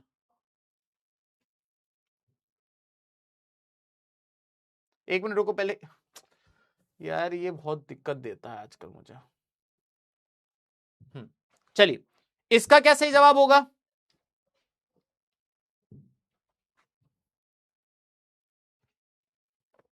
जब प्लेट्स एक दूसरे से दूर जाती है तो उसे क्या कहते हैं? सरप्राइज रिवील कर दो, 5 मिनट बचा है, 5 मिनट रुकना पड़ेगा। हाँ, सरप्राइज तो लगभग आ ही गया है।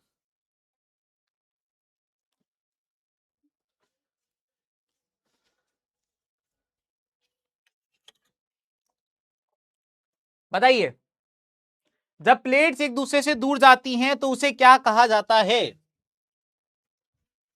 When plates move apart,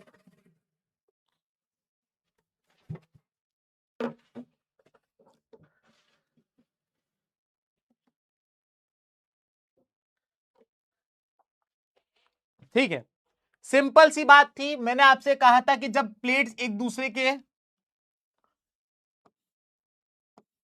जब प्लेट एक दूसरे के पास आती हैं उसे कहा जाता है कन्वर्जेंट। जब प्लेट एक दूसरे से दूर जाती हैं उसे कहा जाता है डाइवर्जेंट। जब प्लेट एक दूसरे से रगड़ खाती है तो उसे कहा जाता है ट्रांसफॉर्म। ठीक है ना? तो भाई उसने कहा था व्हेन प्लेट मूव्स अपार्ट, एक दूसरे से दूर जा रही है, तो इसका सिंपल सी जवाब, ये वाला जवाब होगा बी, यानी कि divergent is the right answer. ठीक है, जितने बच्चों ने इसका जवाब बी दिया है उनका जवाब सही है, और मैं देख पा रहा हूं 88.64% बच्चों ने सही जवाब दिया। आनंद, रेहान, नव्या, याशिका, सुब्रत, आयुष, मानव, रितेश, आख्या और ईशान, ये मेरे टॉप 10 है अभी तक के। बहुत बढ़िया दोस्तों, बहुत बढ़िया। आगे बढ़ जाते हैं, अगले क्वेश्चन पे जा रहे हैं। अगला क्वेश्चन ये रहा। ये क्वेश्चन देखो, एक क्वेश्चन मैं आप लोगों से और कराना चाहता हूं। ठीक है, पहले तो इस क्वेश्चन को डिस्कस कर लेते हैं। क्वेश्चन कुछ ऐसा है, क्वेश्चन कुछ ऐसा है कि explain the theory of plate tectonic with suitable example.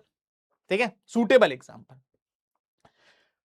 इसमें हमने सबसे पहली बात यहां पे ये बताई गई है कि जो theory of plate tectonic states है, earth crust layer is broken into several large and small plates. These plates floats on the semi-molten asthenosphere and are constantly moving. तो मैंने आप लोग को ये चीज सिखाई कि एक सेमी मोल्टन लेयर होती है, सेमी फ्लूइड लेयर होती है जिसे एस्थेनोस्फीयर कहते हैं। उस पे कई सारी छोटी बड़ी प्लेट जो होती है वो फ्लोट कर रही होती है।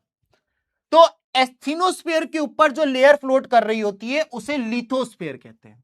एस्थेनोस्फीयर के ऊपर लिथोस्फीयर होती है, एस्थेनोस्फीयर के ऊपर लिथोस्फीयर फ्लोट कर रही होती है, पहली चीज। ठीक है, उसके बाद जो ये मैंने आपको बताया कि वो जो प्लेट होती है जब वो फ्लोट कर रही होती है तो वो कभी पास आ जाती है, कभी दूर चली जाती है, कभी रगड़ खा जाती है, तो ये भी मैंने आप लोग को बताया। इसके अलावा मैंने आप लोग को बताया कि क्यों लावा जो होता है वो मिड ओशियनिक रिज से बाहर आता है। लावा मिड ओशियनिक रिज से इसलिए बाहर आता है कि जब भी किसी चीज को आप गर्म करोगे तो गर्म होने के बाद ऊपर आती है, इसलिए वो बाहर आता है। तो ये सारे पॉइंट्स मैंने यहां पे लिख दिए हैं दोस्त। अगला question, describe the interior of earth. अच्छा, ये क्वेश्चन इंपॉर्टेंट है, ये आपके एग्जाम में आ सकता है। अर्थ के इंटीरियर को समझाओ। मैंने अभी आपको बताया था, क्या बताया था मैंने आप लोग को कि भाई अगर अर्थ की बात करें, जल्दी खत्म करिए बस, उनको पकड़िए।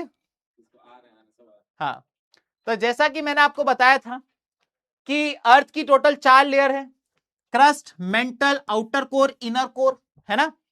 और मैंने आपको बताया भी था कि इसकी लेयर जो होती है वो इसकी थिकनेस होती है वो 2900 किलोमीटर है। सबसे ऊपर वाले की जो थिकनेस है वो 5 किलोमीटर से 40 किलोमीटर के बीच में है। इसके अलावा ये वाला आयरन का बना हुआ है, ये वाला आयरन और निकल का बना हुआ है। तो ये सारी चीजें मैं आप लोगों को ऑलरेडी समझा चुका हूं। ठीक है, चल अब यहां पे हमारा सेशन होता है समाप्त। चलिए, are you guys ready for the surprise? Are you ready? भाई एक बात सुन लो, एक बात सुन लो, मैंने तुम लोगों से 8:15 कहा था, एग्जैक्ट 8:15 पे रेडी हूं मैं। तुम्हें क्या लगता है what is the surprise? Chat पे जरा स्पैम कर दो, तुम्हें क्या लगता है what is the surprise? What is the surprise? बताओ बताओ बताओ बताओ बताओ, क्या है सरप्राइज? ए, ऑप्शन ए, मेरी शादी हो रही है, मेरी शादी हो रही है, यह है ऑप्शन ए। ऑप्शन बी, किसी का बर्थडे है, ठीक है। Option C, option C, option C क्या रखा जाए? हाँ, ऑप्शन सी, आपके आरडीएक्स सर, आरडीएक्स सर जो हैं वो न्यू कार ले रहे हैं, न्यू कार, ठीक है। या ऑप्शन नंबर डी, आपके जो अनुराग सर हैं, अनुराग सर, अनुराग सर का इंडियन क्रिकेट टीम में सिलेक्शन हो गया है, इंडियन क्रिकेट टीम में सिलेक्शन हो गया है। 4 ऑप्शन है, इनमें से कोई एक सही है, बताओ कौन सा सही है? मैंने तुम्हें 4 ऑप्शन दे दिए। There are 4 options available. या तो मेरी शादी हो रही है, या तो किसी का बर्थडे है, या तो आरडीएक्स सर ने नई कार ली है, और या तो अनुराग सर का इंडियन क्रिकेट टीम में सिलेक्शन हो गया। बताओ बताओ बताओ बताओ बताओ।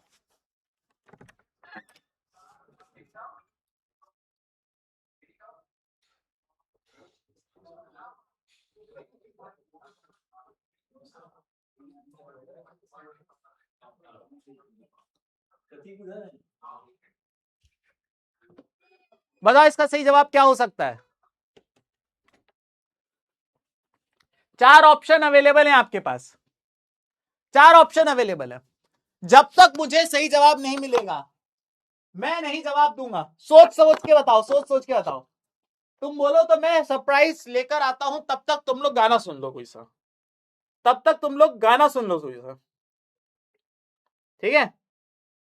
कौन सा गाना सुनोगे बताओ? चलो, जब तक मैं तुम्हारे लिए सरप्राइज लेकर आता हूं। लो ये सुन लो, 2 मिनट रुक जाओ, तुम्हारा सरप्राइज आ रहा है।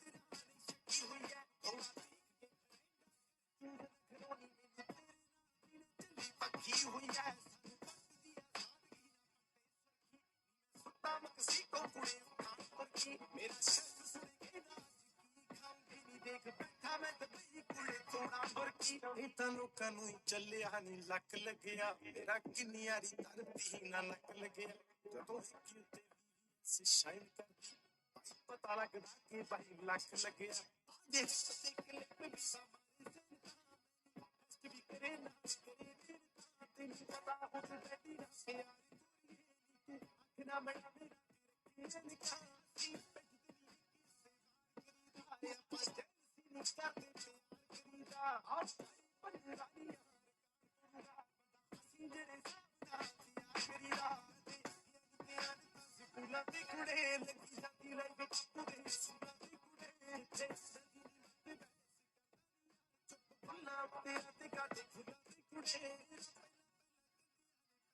ਕਰੀਦਾ ਆ मेरा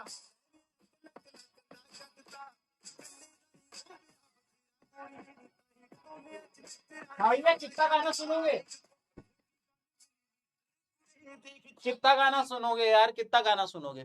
देखो मैं तुमको एक बात बता दूं, मेरी गलती नहीं है, मैंने सारी चीजें सही करी थी, मैंने सारी चीजें सही करी थी, क्लास के बीच में मैंने सारी चीजें सही करी है। लेकिन जिन लोगों को आना था वो लोग अभी तक यहां नहीं है दोस्तों। मैं पूरे ऑफिस का एक राउंड मार के आया हूं, but still they are not here. Why they are not here दोस्तों? यार बस 2 मिनट और दे दो, 2 मिनट और दे दो, 2 more minutes। क्या ऑप्शन निकला, क्या ऑप्शन निकला इन सब में से? क्या ऑप्शन है बताओ? ना सरप्राइज तो होगा। मैं आ गया सर ये देखिए, ये लोग आज इनको कुछ पता था होने वाला है। करण औजला क्यों लिख रहे हैं सर ये? क्योंकि सर आप लोग नहीं आए तब तक मैं गाना बजा चुका था। है कौन हाँ। सा? करण 52 बार्स। ओ भाई सर सुनाओ ये हो यार, जाता। सुनाओ नहीं, यार। आप लोगों को ना आप लोगों को नहीं पता होगा, रक्षक सर से अच्छे पंजाबी गाने कोई नहीं गा सकता। सर मैंने इनको ना 4 ऑप्शन दिए थे कि आज इन 4 में से कोई पहले एक तो हुआ है। ये नींव वाले हैं कि उड़ान वाले हैं? नींव है सर, नींव है। अच्छा नींव वाले हैं। अच्छा अरे मेरी सैटेलाइट्स हैं ये तो, छोटी छोटी प्यारी प्यारी। क्या हाल है तुम्हारे भाई? ये बहुत प्यारे बच्चे यार, नींव वाले यार सर बहुत प्यारे बच्चे और बड़े खतरनाक भी हैं सर ये सारे। सर पता है 5 मिनट से वेट कर रहे हैं। देखो 6 घी मिनट से। घी आ गया ना, घी आ गया, घी आ देखो गया सर। घी आ गया। 6 मिनट से वेट कर रहे हैं। तो वो कहाँ है जिसकी सर वेट हो रही इनको मैंने ना 4 ऑप्शन दिए थे कि आज इन 4 में से कोई एक चीज हुई है। है? अरे भाई साहब अब आप बताइए हाँ यार तुम ही बताओ, मतलब मैं क्या बताऊं, ये तुम ही बताओ। ABCD क्या हुआ? ABCD क्या लग रहा है, क्या लग रहा है? ए मेरी शादी है, बी किसी का बर्थडे है, होगा किसी का बर्थडे। हाँ हाँ हाँ RDX सर ने न्यू कार ली है, #मर्सिडीज। और तीसरा अनुराग सर का इंडियन क्रिकेट टीम में सिलेक्शन हो गया है। देखो यार सीधी सी बात है, इंडियन क्रिकेट टीम में सिलेक्शन होता अगर अन्नू भाई का, हाँ। ठीक है, अन्नू डॉन का, अन्नू डॉन का अगर सिलेक्शन होता तो आपको लगता है कि वो यहाँ होते, मतलब उनका नाम भी यहाँ ना होता भाई, समझ रहे हो ना? वो तुमको कहीं ना कहीं न्यूज में दिख जाता, समझ रहे हो? तो ये तो सर मुझे नहीं लग रहा है कि ये है तो सर। ये हटा दें क्या सर? इसको हटा देते सर, इसको ये हटा मुझे नहीं लग रहा है, क्योंकि वैसे भी अन्नू भाई यहाँ नहीं है तो हटा ही दो। हटा ही दो, हटा ही दो। ठीक है ठीक है ठीक है। और RDX की न्यू कार सर, मैं नई गाड़ी लेने से पहले सर ऐसा हो सकता है कि मैं बच्चों से ना पूछूं कि कौन सी लेनी है? हाँ। ऐसा सर आप करोगे? पक्की बात है। बिल्कुल सर यार। और अगर बच्चों ने जो बोला वो आप ले लोगे? बच्चों से पहले तो मैं पूछूंगा ही नहीं ना। मतलब बच्चे तो सीधा बोलेंगे कि मर्सिडीज ले लो, या कोई बोलेगा डिफेंडर ले लो, है ना? सर ये 2 तरीके की बातें करते हैं, सीधा मर्सिडीज या तो ओमनी। 2 लोगों 2 पे ही आते, बीच पे नहीं आते ये लोग, ठीक है? तो बताओ भैया, क्या बी सी भी हटा दिया जाए क्या? सी नहीं है बेटा, सी नहीं है यार। गाड़ी वाड़ी तुम्हें लगता है यार मैं गाड़ी लूंगा यार, मतलब नहीं गाड़ी भी नहीं हो सकता। गाड़ी भी नहीं है यार तो भाई। ये भी हटा दूं क्या सर मैं? हटा दो सर यार, गाड़ी भी नहीं है यार। सर आपको जो चीज सबसे पहले हटानी थी आप वो हटा नहीं रहे हो, मेरी शादी। नहीं, ये तो यही तो बात है। तो आपको क्या लगता है सर, अगर मेरी शादी होगी मैं अपने बच्चों को नहीं बताऊंगा क्या सर? अपने बच्चों को? बच्चे पहले कैसे हो गए शादी से? सर ये बच्चे मेरे दिल के करीब हैं सर। ये एक एक बच्चा मेरी शादी में आएगा सर। अभी बोल देता हूँ, बाद में मुकर जाऊंगा। एक एक बच्चा मेरी शादी में आएगा। ये भाई पता नहीं कौन से लेवल का खर्चा बढ़ा रहे हैं अपनी शादी का, मुझे समझ में नहीं आ रहा है सर। ससुर जी करा रहे हैं क्या सर शादी? आपने कहा था कि आप पूरा खर्चा उठाओगे। मैं आप मेरे बड़े भाई। मैं ही ससुर हूँ क्या? हाँ। ठीक है ना? तो समझ गए ना, सिद्धार्थ सर के ससुर कौन है? ससुरा मैं ही हूँ। ससुरा आएंगे मेरे। ससुरा हूँ मैं यहाँ। तो सर ये भी नहीं है, फिर आप क्या कर सकते हैं सर? ये तो बहुत ज्यादा वेट करा दिया अपन ने बच्चों को। मैंने इनसे कहा था 8:15 पे एग्जैक्ट बता दूं। तो 8:23 हो चुके हैं तो सर। आप सर एक गाना सुना दो, कोई एक पंजाबी गाना हो जाए। ठीक है सर।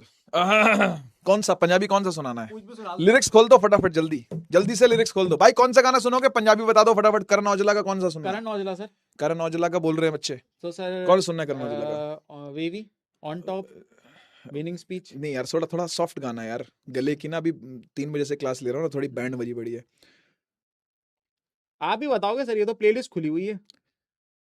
कौन सा सुनोगे? अच्छा तुम लोग बता दो, जब तक मैं व्यवस्था करके आता हूं। फिर 52 बार्स बोल रहे हैं ये क्या? सर वो तो आप गाइड दोगे सर। 52 बार्स तो एक बार खोल दो सर आप गाओ। हाँ ऑडियो बंद कर दो सर, वो तो सब हो जाएगा। लिरिक्स चाहिए इसके। हाँ ठीक है। ठीक है, ये लिरिक्स है क्या? क्या सर? वादे करके ना कदे जुबान मुकरी, जेड़े फुकरे ने मुरोदा नहीं फुकरी। हुण मित्रा नु शौक है नी रेसा लाउण दा नी, मेरी खिच ले लगाम मैनू आखे नुकरी। चिट्टी सोहनी है कबूतरी भी रखी हुई है, काली ऑलरेडी मित्रा ने शकी हुई है। थोड़ा देख के फ्रेंड ना कर, चूज ना करो, मैनू तेरे नाल दिली जली पक्की हुई है। सानू पटदी है सादगी ना पट्टे सुरखी, नी मैं सुत्ता मक्सी को कुड़े उठा तुर्की। ਮੇਰਾ ਸ਼ੈਫ ਸੁਣ ਕਹਿੰਦਾ ਅੱਜ ਕੀ ਖਾਓਗੇ ਨਹੀਂ, ਦੇਖ ਬੈਠਾ ਮੈਂ ਦੁਬਈ ਕੋਲੇ ਤੋੜਾ ਬੁਰਕੀ, ਐ ਤਾਂ ਲੋਕਾਂ ਨੂੰ ਹੀ ਚੱਲਿਆ ਨੀ ਲੱਕ ਲੱਗਿਆ, ਮੇਰਾ ਕਿੰਨੀ ਯਾਰੀ ਧਰਤੀ ਨਾ ਨੱਕ ਲੱਗਿਆ, ਜਦੋਂ ਹਿੱਕ ਉੱਤੇ VVS ਸ਼ਾਈਨ ਕਰਦੀ, ਬਾਈ ਪਤਾ ਲੱਗਦਾ ਕਿ 22 ਲੱਖ ਲੱਗਿਆ, ਆਦੇ ਹਿੱਪ ਤੇ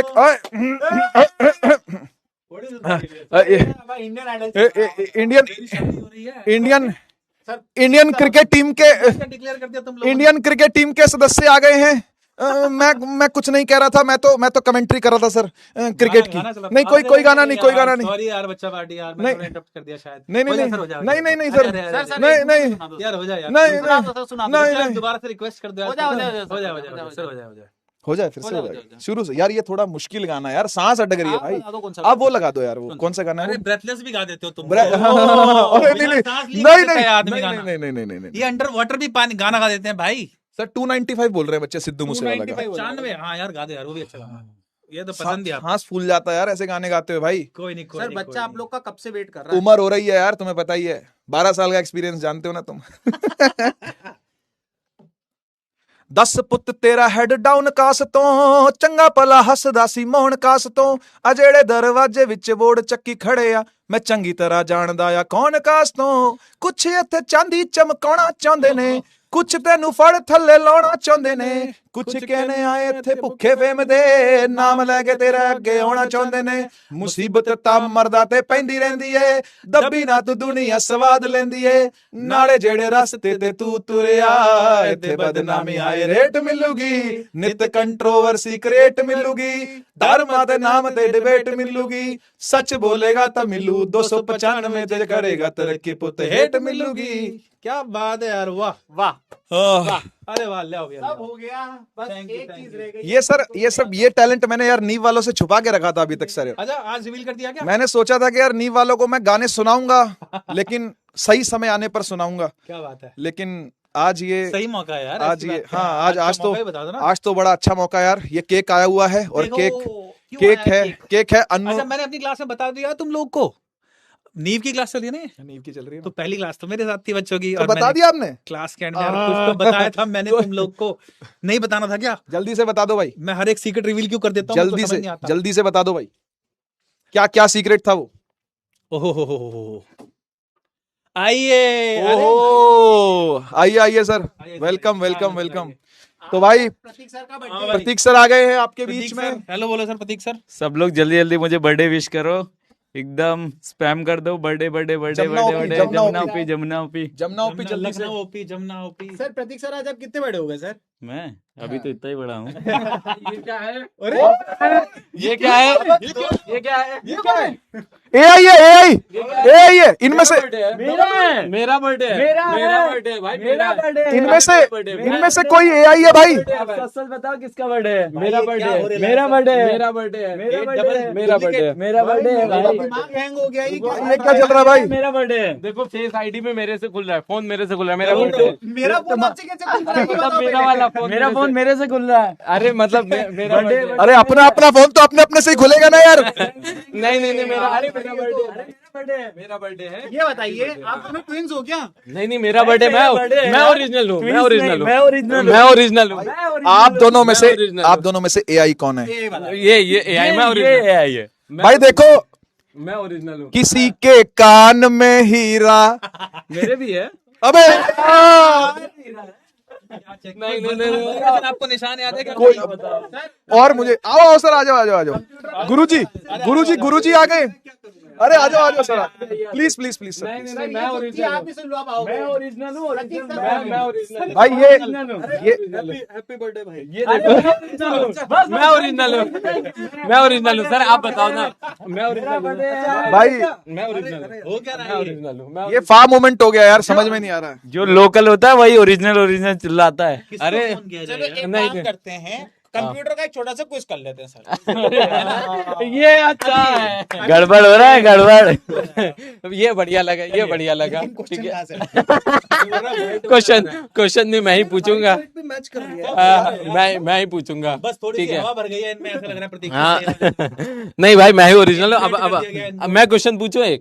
नहीं ठीक है, NLP का फुल फॉर्म बताइए। आप ही बता कुछ तो होता है अच्छा सा। खुद ही बता दो कौन बड़ा है कौन छोटा। नहीं NLP का फुल फॉर्म अगर ये बता लेंगे तो ओरिजिनल है, ये नहीं बता पाएंगे। नहीं, फर्स्ट वाला बच्चे भी बोल रहे हैं, फर्स्ट वाला वो अरे, पहचान अच्छा AI कट गया, अरे यार लेकिन AI कट तो फेड हो गया।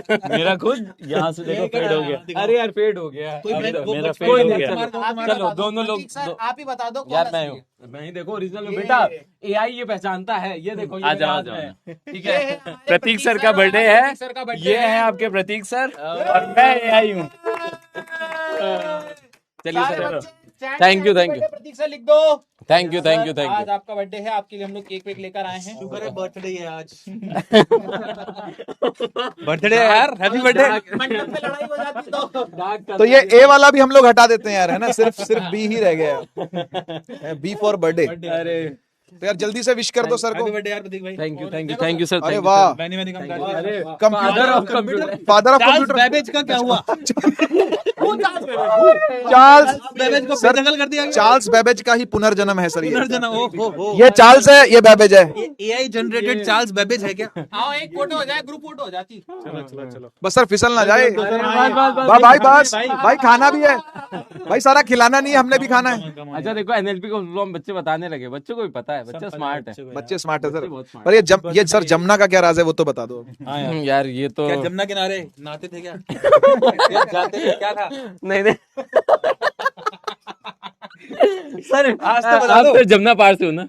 नहीं नहीं, जमुना के इधर से हुआ। जमुना पार से नहीं, बड़ा उधर से तो जमुना वाली हाँ, वो मतलब- कुत्ते भी हैं हमारी जमुना हाँ, की। तो वही चीज है सर। जमुना की काफी तट पे से किनारे से हूँ सर मैं। थैंक यू यार, ये कितना अच्छा केक है सर, बच्चे भी खा सकते हैं ना इसको, कुछ हम लोग जुगाड़ ऐसा लगाए। हाँ, भिजवाओ ठीक है। सर। सर लाइटर दे दो। लाइटर मेरे पास नहीं नहीं, है। सिद्धार्थ सर के पास है। सिद्धार्थ सर लाइटर दे दो sir, Siddharth sir lighter. Siddharth sir अभी देखा था थोड़ी देर पहले लाइटर था। लाइटर था आप यार, जला रहे थे नीचे कुछ। जेब में है सर। अच्छा बच्चों को, ओ सॉरी माइक कैमरा ऑन है। पीछे वाली जेब में दिख रहा है। अरे नहीं नहीं, देना भैया, लाइटर देना। ओहो, एक्टिंग है। वाह क्या एक्टिंग है, वाह क्या एक्टिंग है, वाह क्या कटेगा 5 रुपए पूरा कैश में। वाह, दो अरे की यार। कैंडल लगाई, 2 साल के हो गए क्या? अरे यार आज ये किसी ने 30 साल का वो बना, कैंडल लगा देंगे। 30 का लगा। 30 के हो गए क्या? अरे यार इसके तो हो ही गए हो। जवान हो गए तो 45। मैं शादी वादी करवानी पड़ेगी हाँ तुम्हारी। वही तो लग रहा है। ठीक चलो, ठीक है, है। और ये देखते हैं। दो ये भी क्यों है? चेरी चेरी भाई, 2 भाई है ना, 2 भाई ओ दोनों तो भाई। ओ दो भाई दोनों तबाही। चलो ठीक है, चलो भाई। वैसे- हो जाए नीचे रखो थोड़ा प्रतीक सा। सर, हाँ जी, थैंक चलो, यू come on, भाई। कर दो। अभी पहले हैप्पी फूक मारते हैं यार। अच्छा। अरे यार। Happy birthday to you, happy birthday to you, खुद ही गा रहे हैं। हैप्पी बर्थडे टू ठीक भाई, एंड भाई बर्थडे टू यू।